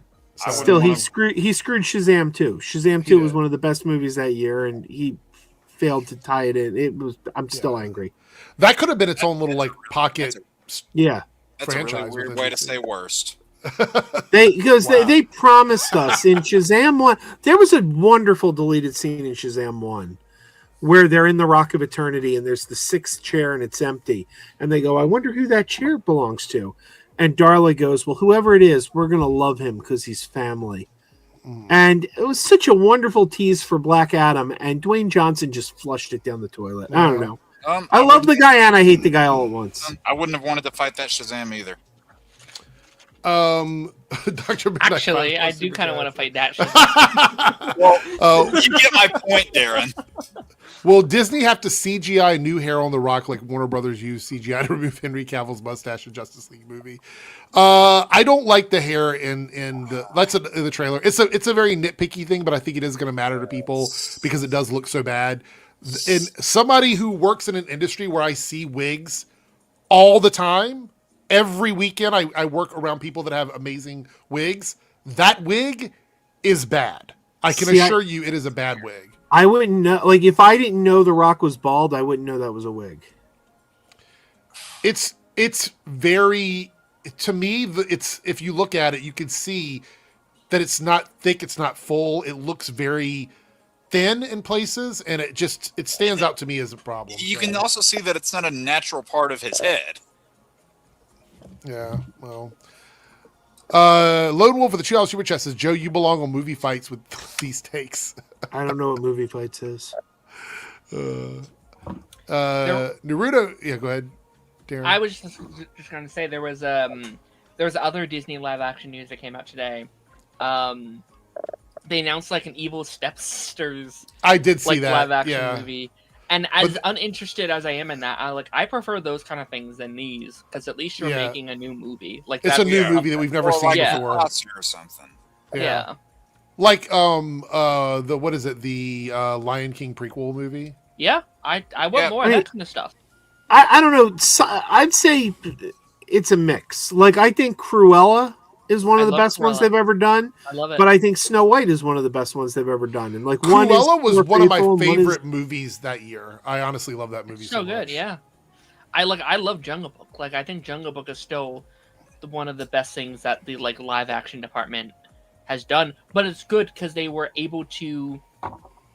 All the source material is still there, but they are also able to make their own movie within it. So I think they found the perfect balance within that one. Didn't they make a Mowgli movie too? That was another Netflix. studio. Yeah, that was Netflix, not Disney. But that was also a really good movie. Some also just translate better. Like Jungle Book just translates organically into live action than like some of your other IPs, I think. All right, we got a super chat here from Naruto, $5 super chat, which, by the way, we hit the goal of the chat. Thank you guys so much. Eric, I just watched your Starfleet Academy video. When Doctor Who got canceled back in 1989, it took 16 years for the show to come back. A lot of people misunderstood what I was saying in that video. I thought that I came across with the message the proper way, but I guess I didn't. When I said a show getting canceled and then not coming back better, I specifically meant a group of people that campaigned for a show to be canceled and then it coming back better, or a movie or something like that. Like, when we talk about shows that go away and come back, because somebody brought up Star Trek. They said, well, the original series got canceled and then it came back and people loved it. Yeah, great. But there was no online or social campaign to get the show canceled because it was too woke or too diverse. That's not the same thing. Nowadays, when something goes away, where the entire internet seems to be fighting about something and you have a portion of it that's campaigning for something to go away, we never see what's on the other side of that. There's never something better on the other end of that. And I would use the DCEU and the DCU as an example. People hated the way the DCEU ended. Most people would agree, except for Joe, because I think Joe's got a different opinion about it. But most people I know would agree that there was a lot of dissatisfaction with what was going on in the DCEU towards the end of it because they love Zack Snyder. And I know it was a very vocal online group of people that were doing that, but they kept doing it with the impression that if that universe goes away, we're going to get something they're going to love even more. And what do they do after they get another universe? They immediately start attacking it and attacking James Gunn and saying it's the worst thing ever, almost immediately, when James Gunn had done nothing bad up until that point. And they had it made no sense to me. They had it stuck in their mind that if the new universe failed, the old one would come back, and that's not exactly. That's what I'm saying. Like, these unproven beliefs don't mean a lot to me. I saw your video where you were saying you can't think of any time when it got better. I can only think of one. There's only example I could think of is when Ghostbusters 2016 failed and we got Ghostbusters Afterlife. That's literally the only one I could think of. Yeah, but I don't think the Chuds loved Ghostbusters Afterlife either. I'm not talking about the general public. I'm talking specifically about the group of people that attack stuff. Like the people that go after things for them to go away, do it with the concept they're going to get something they love on the other side of that.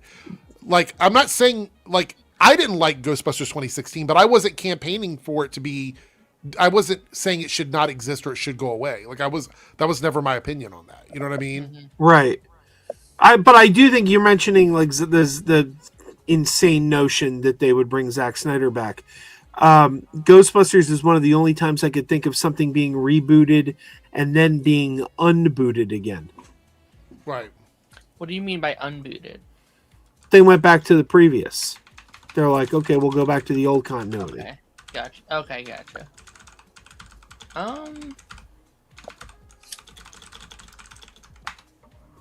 think there's probably a couple, but I'm not thinking of them right now. Hold on for a second.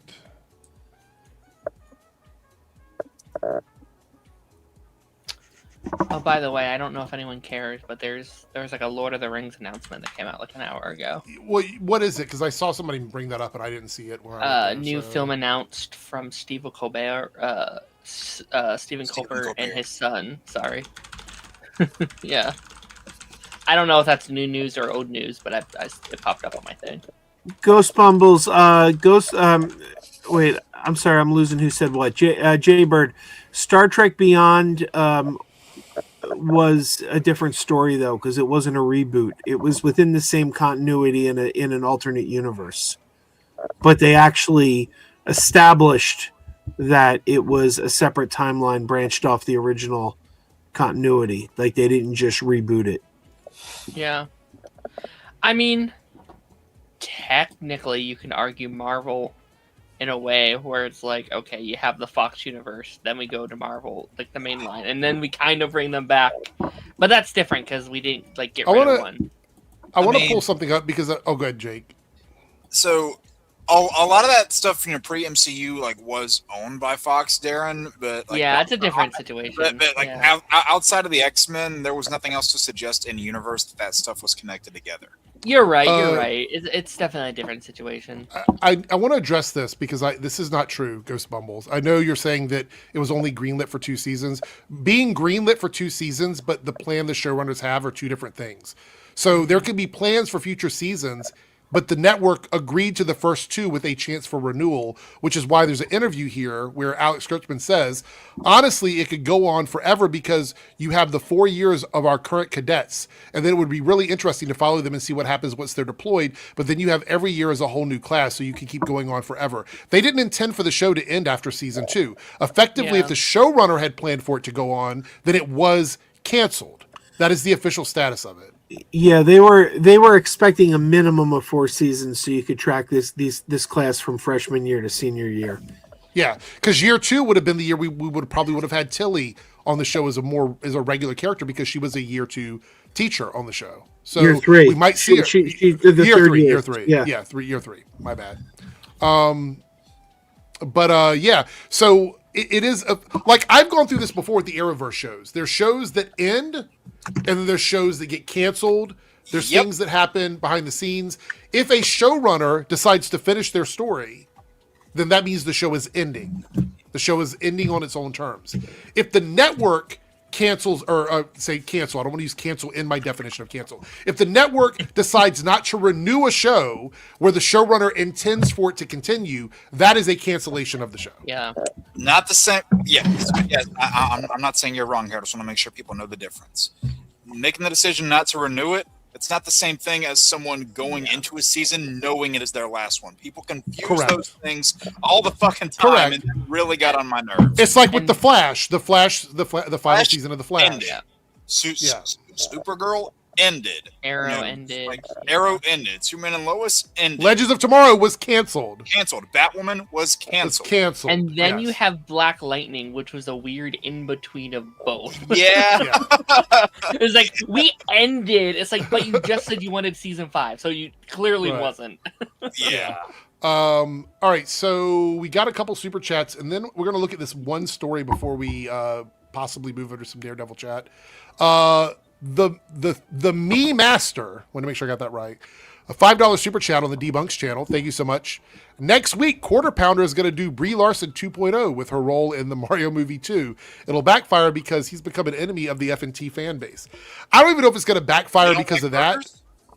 I was going to say, as someone who's not in that world, I'm like, wait, what is McDonald's doing? It's a content creator named the Quartering. I don't know if you know the Quartering or not. I know who it is. But I think that this Mario movie is going to be a massive success and that they're going to try and make it bad because they don't like Brie Larson. But the reality is I think the movie's going to do well in spite of them hating Brie Larson. That's my opinion. Brie Larson's a huge gamer. I'm excited for this. I think they're going to ignore the movie. I don't think they're going to talk about it because you don't think so? Because how can they? Like, it's going to be a huge hit, so they can't say Brie Larson's going to destroy the movie because it's not. It's going to be like $1 billion film, but they don't want to give Brie Larson any credit, so they'll just kind of not mention it. True. That's I don't know. Maybe I'm wrong. That's a solid opinion on that. It's going to be funny if they do try to address it because the movie's going to do well and they're going to be, well, actually, it only made $1 billion because of XYZ, and they're going to go into that stupid shit or whatever. It's going to make so much bang. Oh, yeah. Lone Wolf with a $10 super chat says, speaking of movie fights, watched it yesterday. Question I asked most lovable non-human character. Koi said Rocket, Eric said E.T., and Roka R2-D2. Koi won the argument by asking the panel, what do you pick? So are the most lovable non-human character, I guess, in movies? Like, is that across all media? It looks like it. Yeah, Rocket, E.T., and R2-D2 are all like vastly different franchises. Characters. What? Wait. Lovable? Yeah.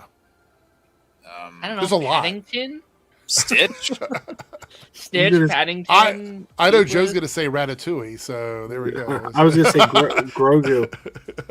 Oh, Grogu's great. That's a good one. Yeah. I'd say Grogu's a good one. Are we talking like just like side characters? Because if not, like we can go into like Disney's like animal collection. I know. That could be like Timon and Pumbaa or something. Yeah, you could say, it's going to be like the entire Lion King cast. Yeah. Crypto. Yoshi? Yeah, Crypto's a good one. Yoshi's good as well. Yeah. Yoshi's there's a lot of really them. good.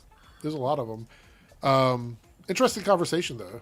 Think about that. It's like a million possible answers for that one. Yeah. Which is pretty good. Dog pool. Dog pool.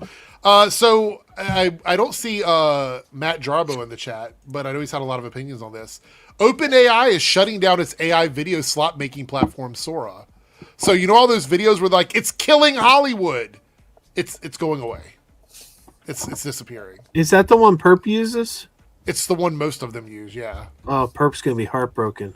There's a couple of them that are a bit more expensive, but Sora was the one most people used because it's the one that has the most like realistic stuff in it. There is one in China called, what was the name of it? No, it was something else. It was the people that owned TikTok. But yeah, this is a big one. This is OpenAI. This is one of the biggest companies. Now, I've not seen why they're doing it, like what the reason is. However, Disney no longer has a deal with them anymore because they were going to use Sora as their AI engine, and now they can't. So it says, Disney says they're not backing away from AI despite its Sora deal falling apart. We'll continue to engage with AI platforms to find new ways to meet fans where they are while responsibly embracing new technologies that respect IP and the rights of creators. So essentially, Sora's gone, so now they have to try and work out a deal with somebody else. But the problem is that those engines have to be trained. Like, all of them have to be trained on Disney IP, which doesn't happen overnight, and it takes a lot of energy to do that. I think this is a net positive. It's a net positive because like the environment should not suffer because of AI, and I think it holds back that monster that's trying to attack creatives in the industry. So that's good for me. I'm happy about that. But I know Matt Jarbo's been fighting the good fight or the bad fight against the criticism on that on Twitter. Lone Wolf with the $2 super chat. Best non-human sci-fi character ran out of space. What? Best non-human sci-fi character Space. in space. No. Best non-human sci-fi character. Space ran out of space. Oh. Like that's a new sentence, I think. Oh, well, And it looks like you ran out of space here too. So I didn't. Thank you, Jake, for translating. I was so lost on that one. You're welcome. Appreciate it. Stagivore with the $4.99 super chat. Just like when a certain channel said Spider-Man No Way Home did well only because of Sony and not giving any credit to Disney. It's all about framing. It's all about narrative. That's what these guys do. They pick something and they run with it, and that becomes the story for them over eternity on this stuff. I know that Jeremy from Geeks and Gamers got trashed because he changed his opinion on what Star Wars movie. Does anybody remember which one it was? Last Jedi. It was The Last Jedi. No, it was The Last Jedi. I don't care about his opinion. He loved it at first, and then he hated it within like 2 weeks' time. Yeah, his opinion was initially correct, and then he was wrong. Wait, Jake, do you like Last Jedi or no? No. Oh, okay. Well, there we go. I just don't care about what those Geeks and Gamers fuckers say. No. I was asking you like your opinion of it, not if you care about them. It's tied with my least favorite Star Wars movie. What is your least favorite Star Wars movie? It's between that and Attack of the Clones. That's insane. Oh, so are you, so it's fine. It's literally one of the top 3 best. Wait, Last Jedi or Attack of the Clones? No, Last Jedi. Oh, okay. I agree. The prequels, all 3 of the prequels are bottom 3. Return of the Jedi exists too, so if so I would put Phantom Menace lower than Attack of the Clones. Serenity says you like Solo, Jake? Huh? I don't dislike Solo. I'm kind of like in the middle on it. I like Solo. Chris likes Last Jedi. Ghost Bumbles and I are exactly the same. Last Jedi is my 3rd favorite Star Wars movie. Empire is my favorite. Exactly the same with me. Exactly the same. The Maestro here says The Last Jedi should have been a miniseries. Jed says Last Jedi is okay. And Jay Selder here says I hated Last Jedi. My take as a very, very casual Star Wars fan is I think they're all pretty okay. I thought Jeremy was about to say they all suck. No, I enjoy all of them, but also I'm not in the fandom like that. Like I'm not like invested in it. So I'm like, yeah, they're all pretty fun. You know one of mine that pisses a lot of people off? I prefer Phantom Menace to Force Awakens. Oh wow. Oh, you know what? I can tell you the best Star Wars movie. The best Star Wars movie is the Phineas and Ferb Star Wars special. I thought you were about to say the Star Wars Holiday Special. We were about to have words. I haven't seen it. Spare yourself. All right. So that's it. That's it for all of our major topics tonight. So here's where we get into the discussions for Daredevil, and this is it's going to be spoilery. Yeah, I'm going to bail. Yeah, I was going to say, so anybody that's going to bail, do your shout outs now for your channel and your content. Let them know where to find you. And yeah, go ahead, Joe. Yeah, Crazy Joe Adventures. Come over to Crazy Joe Adventures. You can also check out Crazy Joe's Concession Stand, but dude, that channel's dying on the vine, man. But Crazy Joe Adventures, that's where it's at. Come on over to Crazy Joe Adventures. Oh, we got one more super chat before you go, Joe. Oh, go ahead, Jake. So is that show on network television? Is it dying? Is it on a dying network? What's that? It sounds like the show is on a dying network. Sounds like it's dying. Concession stand. Yeah, well, the whole network's the whole channel's dead. Logan with the $5 super chat. Best Ryan Gosling performance was another question. Koi said Barbie. Eric said Hail Mary. Roka said Drive. What is your favorite performance by Gosling? Since I just recently saw it and it's still in my mind, I really enjoyed him in Project Hail Mary. So I'm going to go with that.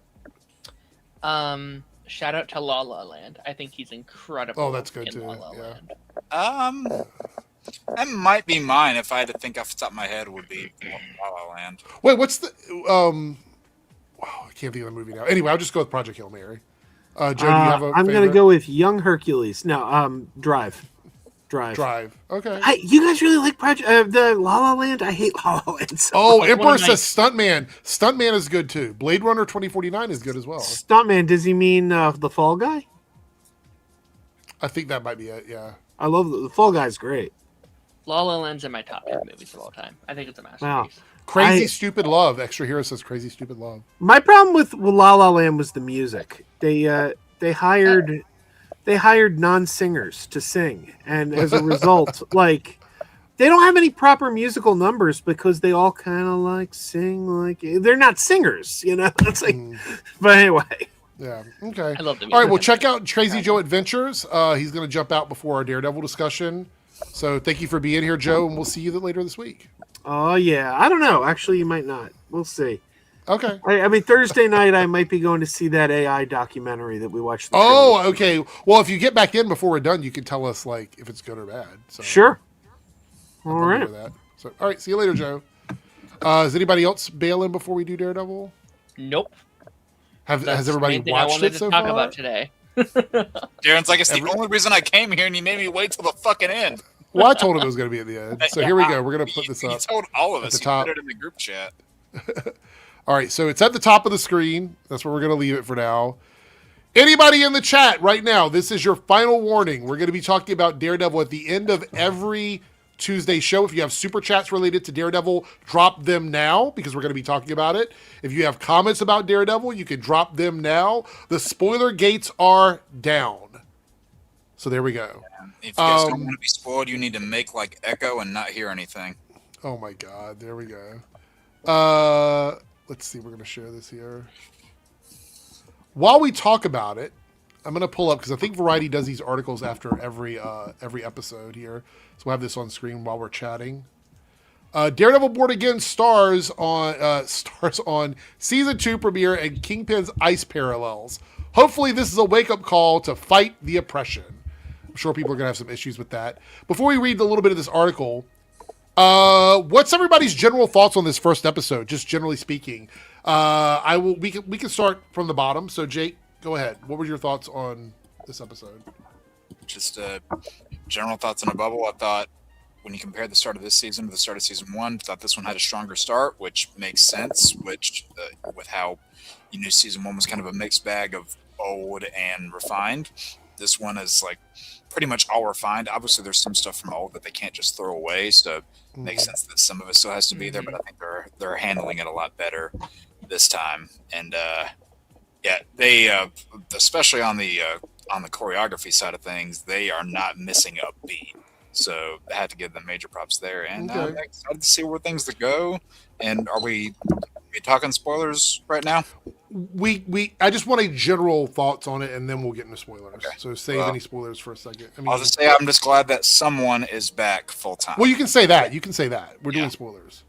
So that you can Spider-Man say it. cameo was, I think, the best part of the episode. Yeah, man. I don't know. That Jon Favreau cameo was pretty crazy. All right. What did you That one's think, actually Darren? more believable. Darren, how did it feel for a beginning of a season for you? This was my favorite episode of Born Again so far. I don't Really? know if that's a hot take. Out of all, like everything from season 1 to now? I think so. I think slightly for me. Not to make it sound like there wasn't good episodes in season 1, because there was. I actually think there was quite a few. I think I liked season 1 more than I didn't like season 1. But I think it kind of takes what worked about the original series. I think it took what worked about Born Again season 1 and kind of trimmed what didn't work and kept what did from those two shows. I do just think it's a more refined version of the series. Like, I thought episode 8 and 9 of last season was really good, but I had a hard time getting fully into it just because of all the baggage that was already there from the season, prior to that point. But yeah, like to echo everything Jake said, I thought the action was incredible. I thought the pacing was incredible. I'm loving what they're building to. I think it's a really good first episode. Like, obviously, they're not like guns a-blazing yet, but I think that's okay. They need to set the groundwork, set things. It's a little slow at first, but I think that's the point it needs to be, and that lets itself hopefully grow throughout the season and kind of where we're going. And I think one of my favorite Daredevil moments is in this episode. Like, I think this episode is one of the coolest Daredevil sequences we've seen in the MCU. Mm-hmm. You mean since they took it over, right? Since it came into the Disney Plus era? I'd say it's or do you think overall, favorite. Like out of all of them?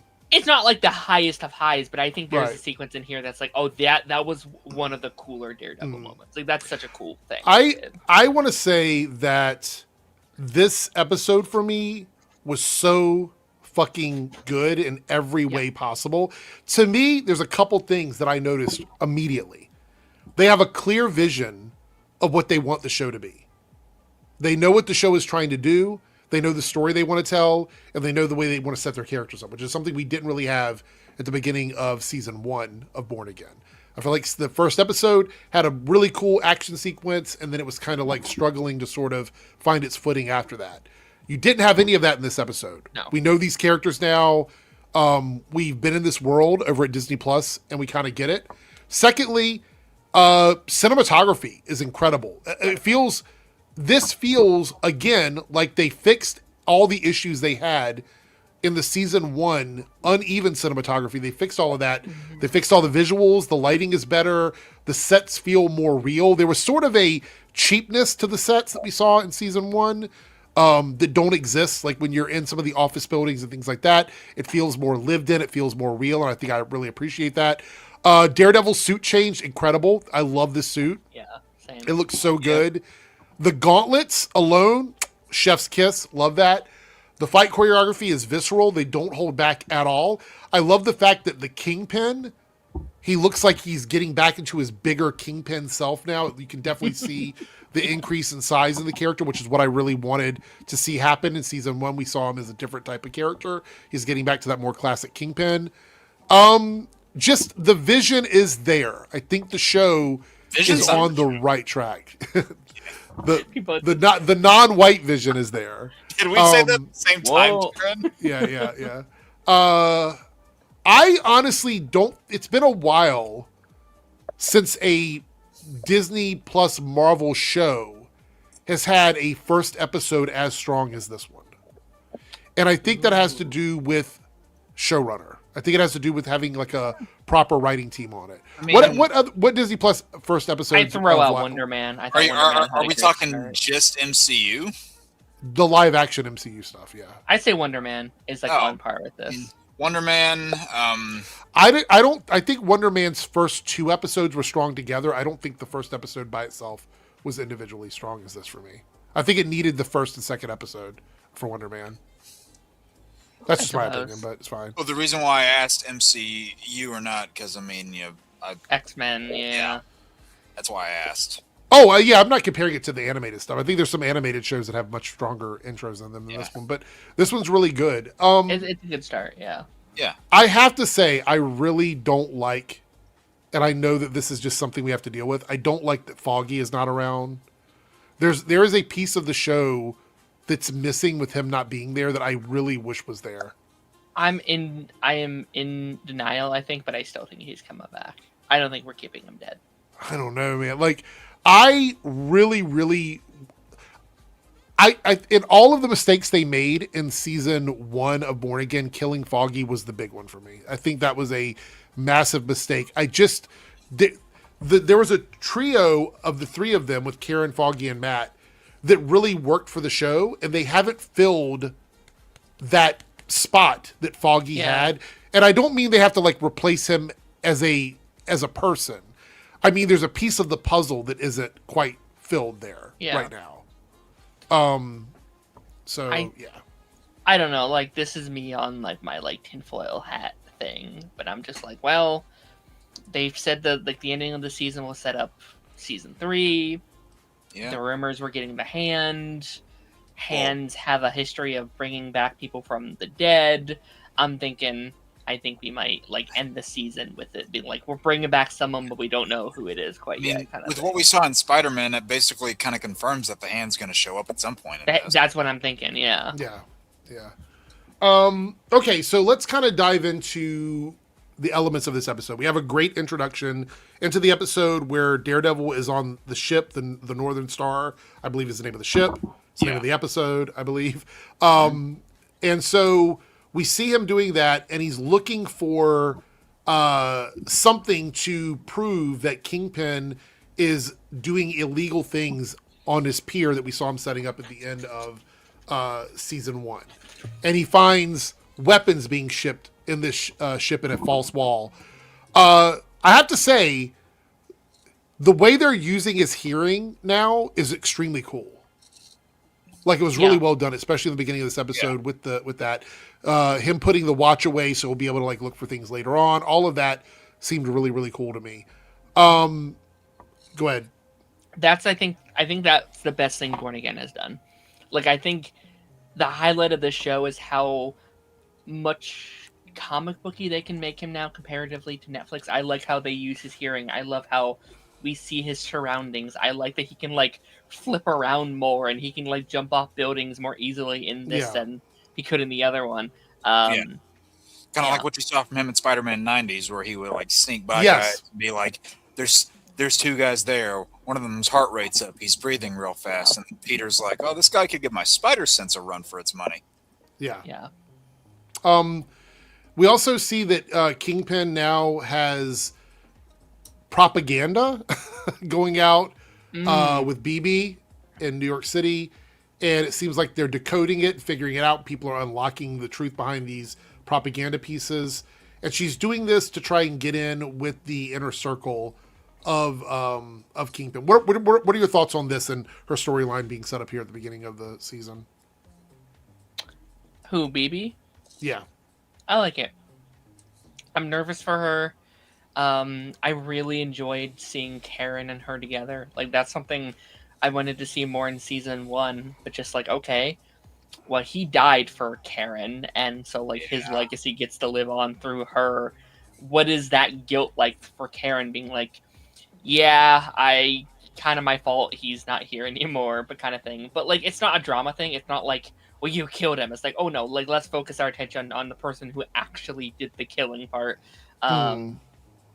I'm curious where we're gonna take her this season. Like, I'm excited to see more of her. What do we think of Karen? We saw her like practicing on the fight dummy. It seems like she's becoming more capable of defending herself than she was in earlier seasons. What do you think we have in store for her this season?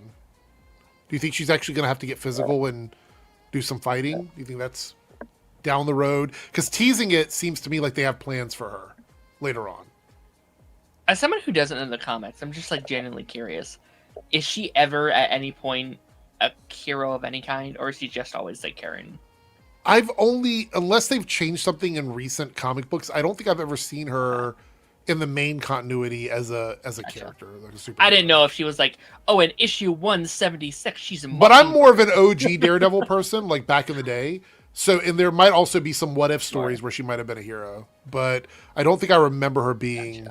I don't. Yeah, Dollboy says Karen is lame as hell in the comics. Okay. Yeah, I don't remember her ever. Yeah, she never had like a moniker or anything. I was just curious if that's where we're heading. I don't think we are going in that direction. I just think it's a.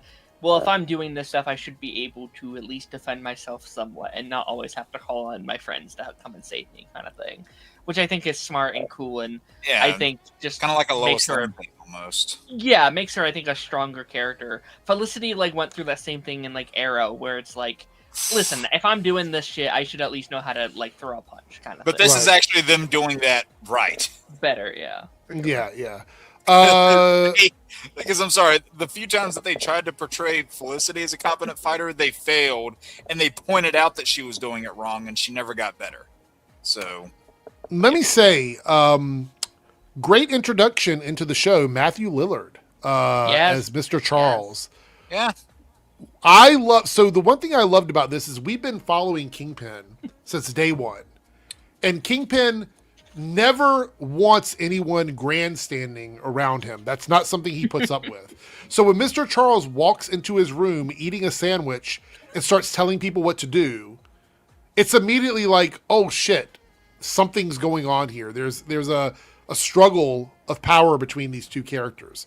I love Matthew Lillard. There's also the scene in the dining room where they're all sitting together and they're having drinks, and he basically tells Kingpin no. Kingpin's like, yeah, I'm going to send my people down to recover the weapons from the boat. And Matthew Lillard he's sitting here like this. He goes, no. And that's all he says. And it's like, oh shit. Okay. So this guy has huge balls, by the way, but also he scares Kingpin to some degree, or at least Kingpin is aware of how dangerous this person is. Thoughts on Matthew Lillard? I loved him, and I can't wait to see more of this character in the season. I feel like this might be his most like badass character. Like, I love Matthew Lillard characters, but they're often like in the nicest way possible, a bit of dorks sometimes. Like even when he's playing a villain, it's like, yeah, but you're a bit dorky and that's your energy. I love that he can come in here and I can be a little like intimidated by him. Like, oh, okay, this is not an energy I was expecting. This isn't Scream. You. Yeah, he really needed the rejuvenation after Scream 7. Yeah. I love it. He might, I'll be honest, outside of the Daredevil stuff, he might have been my favorite part of the episode. I really enjoyed his like scenes with Vincent D'Onofrio. And he's an original character, so we might have to add him to the list of like good original characters that originated from TV shows. We also saw that they're cracking down on vigilantes with this anti-vigilante task force, which is what this article is talking about. It is very ice-coded, which I understand. Yeah. I wanted to read a little bit of this article, just the quote about it here. It says here, this is Brad Winterbaum. He says, any kind of reflection on reality is coincidental, but Stan Lee and Marvel reflects the world outside our window. Sometimes things just take a life of their own. Says here, being a New Yorker, we're thinking of doing a second season would truly be frightening for a New Yorker. There are aspects about it that we do now in season 2 that are scary to think about if they were real. And it's incredibly part of that kind of project. It's reflecting on what's happening in the world right now. This is Matthew Lillard. Our hope is that in some small part of us, you're sitting at home and realizing we need superheroes. And that's common people standing up for what's right in the world. We saw that with the owner of the restaurant when she was standing up to the anti-vigilante task force guy. What's his name? I forget his name. The head of that division. Cherry, is that it? The main task force guy, like the one that was beating up the ship guy. I'm blanking on it. I don't remember his name either. Yeah. It says here, standing up for your neighbors and your friends and doing what's right. Hopefully there's a piece of this in the wake-up call. It's a battle cry for everyday citizens to do the right thing and fight the oppression that a lot of people right now are feeling in America. I'm sure there's going to be a lot of very rational takes on that. The Connor? Is that the one you're talking about? Connor? Isn't that his name? No, am I wrong? Bad guy number 7. Cole? It might be Cole. It might be Cole. It's whoever... So the guy I'm talking about is the guy who punched the lady in the restaurant and captured the other guy and then was beating him up, trying to get torturing to get information out of him. I think like one of them is named Cole, one of them is named Connor. I can't remember which one's which. Connor Cole. We'll call him Connor Cole. Anyway, Powell. Okay, well there we go. Connor Cole Powell. That's his full name. CCP. Yeah. So. What were you gonna say, Darren? Sorry. Just like really quick while you're on that like subject of it all. Like I really liked this story about propaganda they're spreading right now, and I know a lot of people are going to be like, it's too political, it's whatever. But I think it's real stuff. How the people of New York are viewing Fisk and how blinded they are by the propaganda and the lies, where it's like, no, everything's really good and everyone's happy and he's fixing New York. It's like, yeah, but take a look around. Just like look at New York right now and are you sure everything's okay? But they're believing these lies that are being said to them.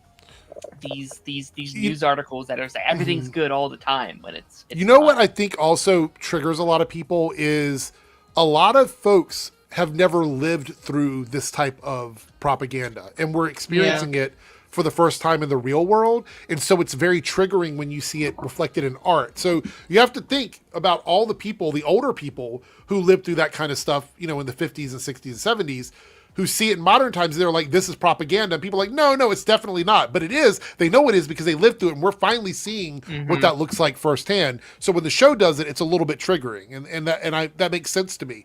But I think it conveys that message very well. We understand these are a police force tied directly to Fisk that are called the Anti-Vigilante Task Force. But we're seeing that they're being used for other things. They're not just going after vigilantes. They're going after anybody that Wilson Fisk wants them to go after. So it was very like World War II vibes I got from this episode. There's a lot of like the Hitler stuff. I was like, ooh, same kind of vibe. So this felt more like, I think what you would expect out of a thing called an anti-vigilante task force than what you saw in something like Arrow, where it was just cops with a cool toy. Yeah, definitely. Like these guys feels like they were tailor-made and trained to go after vigilantes. Now, we have a few side stories that are building up, but I want to kind of jump into where the major story leads us. So Cherry is meeting with Matt, getting information from him and giving information to Matt. They're basically sharing information about everything that's going on. And it kind of puts Cherry as a target because Matt talks about he didn't want other people around him to be connected to him while he's doing all of this vigilante work as Daredevil. And that makes sense. We know how superheroes roll. They can't protect everybody all the time. And so Cherry gets targeted by the anti-vigilante task force who comes to him to try and rough him up. Matt shows up to protect him and ends up fighting all these guys, but gets distracted because Cherry seems to be having a heart attack and it's causing his senses to go a little bit crazy. And he's getting worried because he's got PTSD from what happened with Foggy. Yeah. Before we talk about what happens after that, what did you guys think of this? And does it make sense to you that he would have PTSD after everything that went down? I think it makes sense, especially like Matt and Karen just had their big talk about Foggy and how much they miss him and how nothing feels real without him. And Cherry definitely seems like the person he was able to lean on the most after Foggy left, right? Like, I'm sorry, like Foggy died. Like Karen left, Foggy died. I think he was the only other person that he could talk to that knew about his life as Daredevil or like his past life as Daredevil. Like there was no one else he could talk to about it. So if he lost him too, there's probably he probably leaned on him a lot during those 5 years that we hadn't seen. So, and I honestly thought they were going to do it. Like there was a moment I wasn't sure if they were going to kill Cherry or not because I was like, well, you have some of the new cast back. You could have killed him. You could. And when Daredevil was fighting them, I thought there's an opportunity for a gun to go off and like kill him at any point in time in that fight. Yeah, it was a well done scene.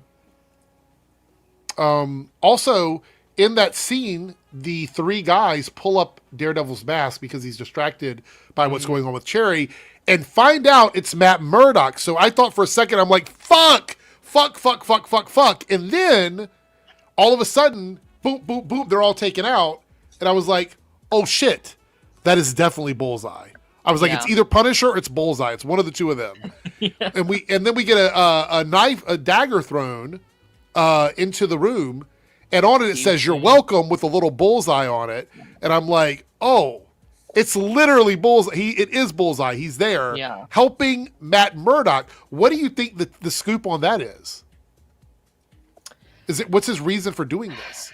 I don't know. Like we see them working together in the trailer for season 2. It's over, folks. It is a done fucking deal. If Daredevil and Bullseye team up to go against Kingpin and this anti-vigilante task force, it's over, fam. It is a done deal. That tells you how fucked the system is. Yeah. Yeah, I'm excited for his, because Matt's not going to do this easily, right? I think he's going to have to do. There's going to be a lot of catharsis.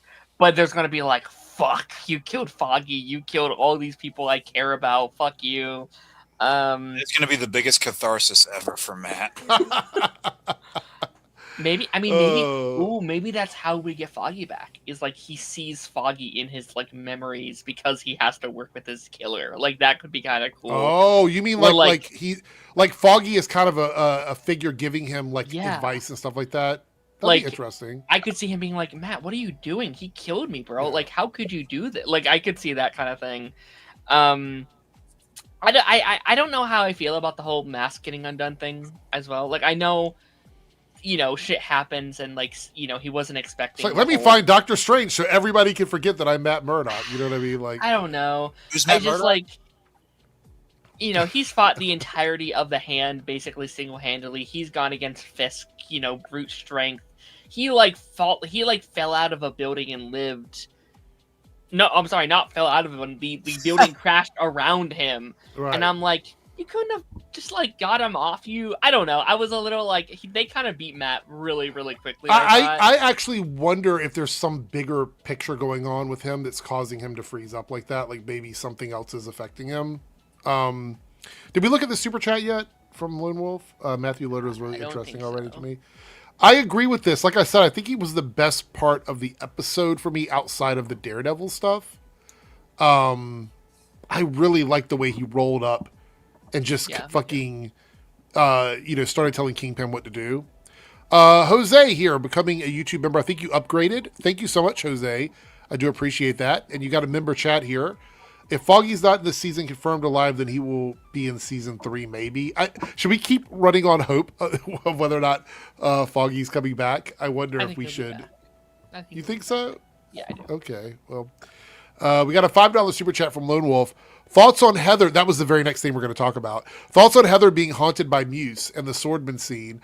I like the psychological angle here. I wonder how that's going to play out going forward.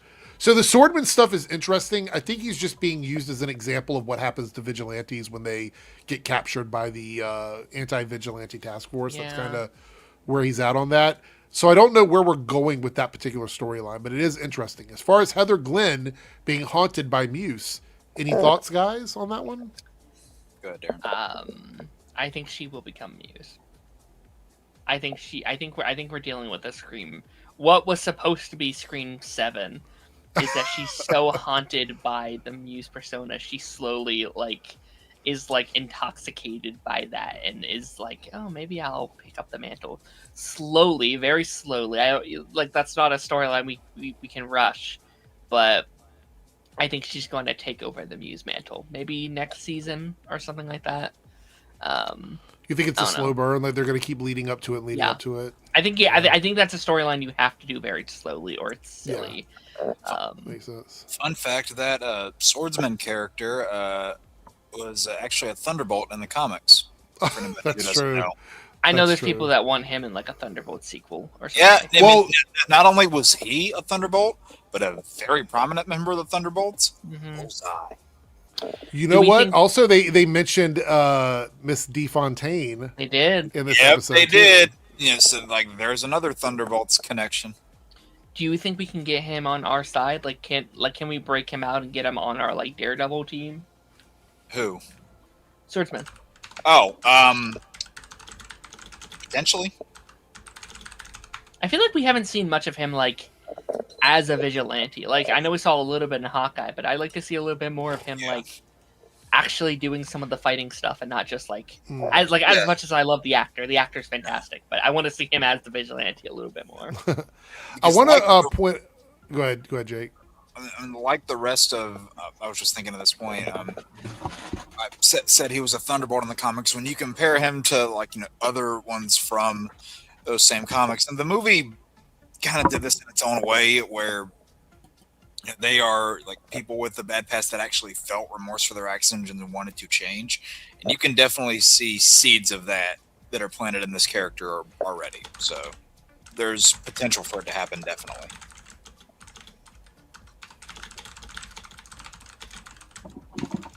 That'd be cool, Tony. I would love a Kate cameo. I don't think it'll happen, but Darren, you know why you would love a Kate cameo? Because it would add even more fuel to your Young Avengers fire. That is true. I mean, with that logic, I still want my dinner date thing with Miss Marvel's family and Matt that was set up last season. I know a lot of people said they didn't like that bank episode with Khan's dad. I liked that episode a lot. I mean, I know Charlie Cox said he hated it, which I found interesting. I get it. It's a very different tone, but I really liked it. I mean, I thought it was a fun hijinks, and then seeing him break Homeboy's kneecaps at the end was kind of satisfying. Only thing I didn't like about that was the insane Irish stereotypes. Oh yeah. Put in there. Just Lucky Charms. So level. I would say, on a scale of 1 to 10, do we want to give a numeric score to this episode? 8. Chat loves numeric score. So, what about you, Jake? I'll say 8. 8. I'm gonna go a little bit more spicy and say 8.5. Oh, just a little bit more spicy than that. Also, Thunderbolts related. I was looking it up to see if it was confirmed or not, but it seems like it's just a rumor. Apparently, Sentry in Doomsday stops an incursion all by himself, according to with his bare hands, supposedly. Yeah. So I don't know if that's true or not, but we'll see. Well, he did also say, Louis Pullman did say a while back that it's not going to be just a cameo fest. Every character in there will get their moment in the sun. Which, I mean, I think we could all kind of gather that, but it's nice to officially hear it. Jake, I think you know, like I know, and people in the chat probably know some of them, but Sentry is really fucking powerful in the comic books. And if you tell me that he stops an incursion by himself, it's probably true. I would not. It is not the most far-fetched thing I've ever heard. There's a run where he flies around with Thor, and they're literally the most powerful duo in the entire galaxy. Dude, Thor by himself, like, brings down Galactus. What a friendship that is, Sentry and Thor together. That's like, holy fuck. Ooh. Who wants to fight the two of them? Anyone with a That's death crazy. wish. Yeah. It's absolutely crazy. You know what excites me about this episode, I think, the most? Yeah, go ahead. Apparently, this is the weakest episode. Oh, really? From like what we heard, episode 1 and 2 are the weakest. And then 3 and above are like out of this world. I heard that. I heard 4, 5, and 8 in particular are game changers. Someone said there's 2 episodes next week. Is that true? Yes. Are they both hour-long episodes? I can tell you. As far as I know, I'm pretty sure next week's the only week. The reason why I started at 11:30 tonight instead of like my normal time is I wanted to give people time to watch the episodes. So I think we'll do the same thing next week. If it's 2 episodes, we will start at 11:30 so people have time to watch the episodes. I'm guessing Thursdays are going to start at 10, or are they 11 too? No, it's going to go to 11. They'll still be 11. YouTube News says Sentry was able to fight Worldbreaker Hulk to a standstill. I don't think the comics have ever established a limit on Sentry's power. I think it's just when he goes into Void, it's even worse. Like, he's even more powerful in that form. So it's crazy how powerful he is. I just need you guys to understand, if they're gonna use him like they did in Thunderbolts in Doomsday. You know how Hulk got beat the fuck up at the beginning of Infinity War or whatever to establish Thanos? Yeah. They're going to have to do something like that to Sentry to show power levels, but the reality is, I can't think of any character in the current MCU that could do that to Sentry solo. I can't think of anyone. So maybe Captain Marvel, maybe Scarlet Witch, maybe with the full powers. If they go the Secret Wars route of Doom getting the Beyonder's powers, he might be able to. If he does, but we have to establish the Beyonder, and I don't know if they're going to do that or not. They might. I mean, if you but Franklin Richards, that's if he's got access to Franklin Richards, that may very well even the odds. If you want to be faithful to Secret Wars, then I think you have to establish Beyonder in some way. Yeah, Franklin. I think I would not be surprised if because in the comics he has Franklin Richards and Galactus as like part of his like main guard, and then he has every Thor in the multiverse working for him. Yep. I think we're going to see that happening going against Sentry. Probably. And he even has like a really powerful version of Strange working for him too. Yeah. And then I've even said too, I doubt this is going to happen, but something that they could do to establish, Doom's dominance, would be to like say they bring back Josh Brolin for a 5-minute scene as a Thanos variant, and Doom just rips out his fucking spine. So here's the episode guide. It's the only week with 2 episodes is next week, right? Because they're wanting to line it up with the release of the Punisher special. That's right. Yep. And I'm looking at this here. I don't know if these are official, but I guess people who saw the episodes already. Episode 2 is 46 minutes. Episode 3 is 47 minutes. Okay. So not quite an hour, but not quite, but yeah, still like almost an hour. Look, we're getting this, and then we're getting Punisher, and then we're getting Spider-Man. Like, what the fuck? And Spider Noir. Yeah, back to back. Yep. Oh my god, people! It is Marvel's year this year. And we got X-Men in the summer. We're eating good. And on DC side, we have Supergirl and Clayface and Lanterns. I don't know about Lanterns. And we got Lego Batman coming in the spring. Maybe, but Marvel's got a bunch of good stuff too. We got X-Men 97 2, the season 2. We got X-Men 97 2. Yeah, X-Men 97 year 2. X-Men 98. I'm kidding. I'm kidding. That's not what it's called. Before someone jumps on my word on that one. Lone Wolf here with a $2 super chat. Austin Burke hinted for a big moment in his review. Okay. For next week, I guess. Okay. I'm excited. I am seated for Daredevil Born Again. The first episode was, and if that is the slowest or weakest episode of the season, I am seated for the whole season. That's a good thing. Going to be a ride for sure. Oh, All right. With that being said, in the chat, I know you guys already gave your numbers, but drop them again. If you're scoring this episode 1 to 10, what would you score it? Let me know. I appreciate it. what's that? You said, "Oh," it sounded like you had something else. Yeah, I mean, not on Daredevil. I was just gonna ask Eric. Eric, did you see the new Pride collection for DC with the Funko Pops? I did. Let me hold on. I have that over here. I actually retweeted it, so let me go find it. It's really interesting. There's a certain character in that collection where I was That's kind the of shocked one where I was like, oh, I could get a new Let me- Arrowverse Funko. Yeah, here we Wait, go. is I'll it share it Captain right here. Cold? No. Wait till you see it. A character I don't think Jake likes too much. Oh, okay. Well, then. Oh, wait, Dreamer? Yeah. Yes, Dreamer's in the collection there. So there we have it. Like Dreamer. I don't believe you. Okay. Midnighter looks really good too. I'd like to get a It does. Midnighter. Is that Constantine up there? I want to get that Yeah. bisexual John Constantine one too. That looks sick as fuck. That's awesome. The Dreamer one looks so good though, with her levitating like that. That's sick. It's hard to believe that character literally became a big thing because of Supergirl, the TV show. It is. Yeah. I've said it for years. That's the Arrowverse's biggest legacy is Dreamer. That they were able to get the first live action trans superhero, and then Yeah. she went on to do her own comic books, do crossover in comic books. She went to Fortnite. She is getting Funko Pops. Like nothing else from the Arrowverse has gotten that level of success. I'd argue.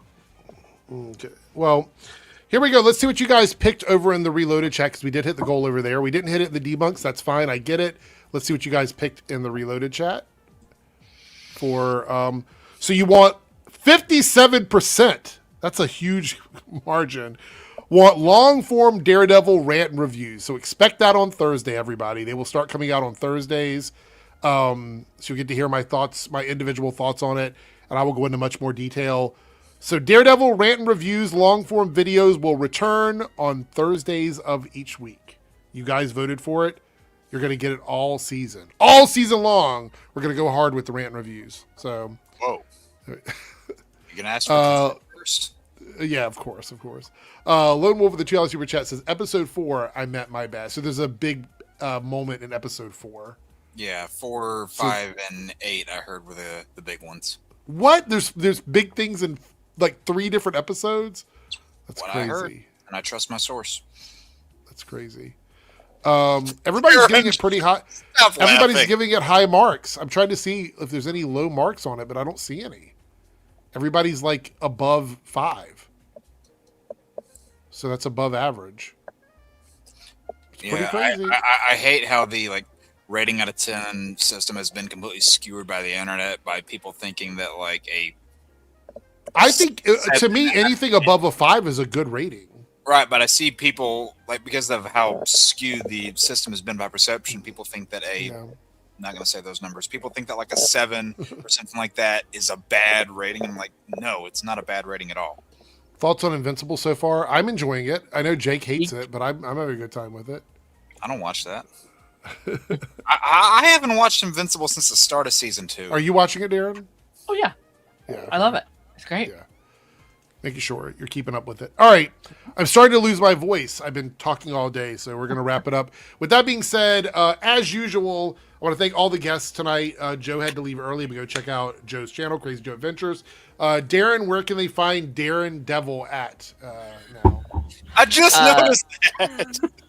My name was too perfect not to use it. You can find me Darren Sanctuary. I've put out more short kind of content lately. You can find Pipeline every Thursday. We did a fun little Disney episode last week, and this week, unless something changes, we're going to be launching our multiverse saga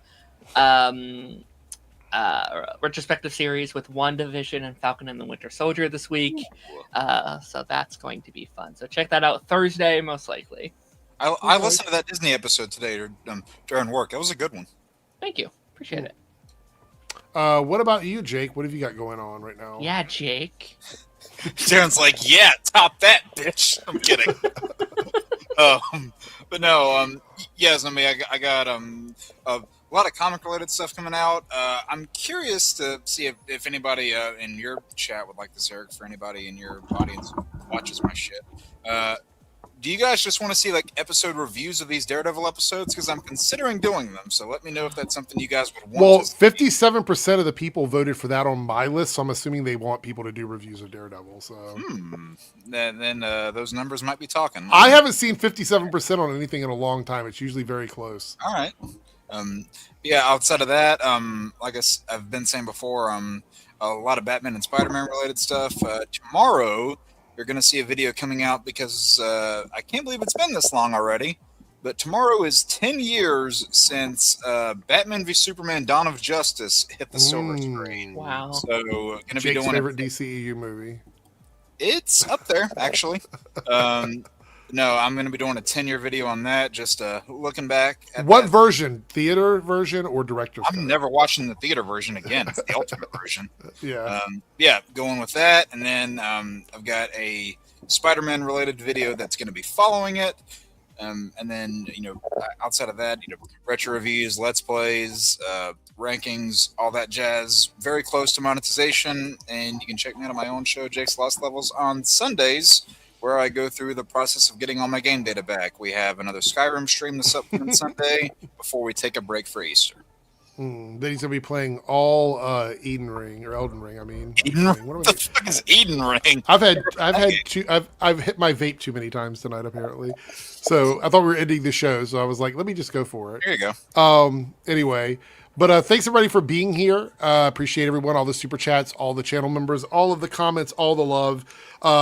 Make sure that you watch this on playback while you can because trailers might get removed. And I am live tomorrow at 3:30 p.m. Eastern Time for another episode of the Copecast. We'll be reacting to some videos from some of the awful channels here on YouTube so I can make fun of them because that's what I like doing. And then we'll see everybody again on Thursdays with the Nerdcast. By the way, special Nerdcast, Monday of next week at normal time. No big topics unless some massive news drops. Watch that. We're going to have a Doomsday trailer. Oh my God. Well, we'll watch at the beginning of the stream, but we're going to knock out a bunch of topics. We're going to do at least 3 to 4 topics that night. So make sure you guys come by on Monday night and I'll remind everybody later. All right. With that being said, we're out of here. Everyone have a great night and we will see you on Thursday and I'll see everybody tomorrow. Hey there, if you're seeing this, that means we have reached the end of the stream. Thanks so much for your continued support with comments, likes, subscriptions, super stickers, and super chats. I just want to give a special shout out to all of the channel members who have contributed to the success of this channel with paid tiers. On the screen, you will see your name displayed as a signal of appreciation from myself and the channel. If you would like to see your name on this list, consider selecting a tier with the join or plus button depending on your platform. Thanks again, everyone. Let's hang out soon in the next stream, and I'll see you then.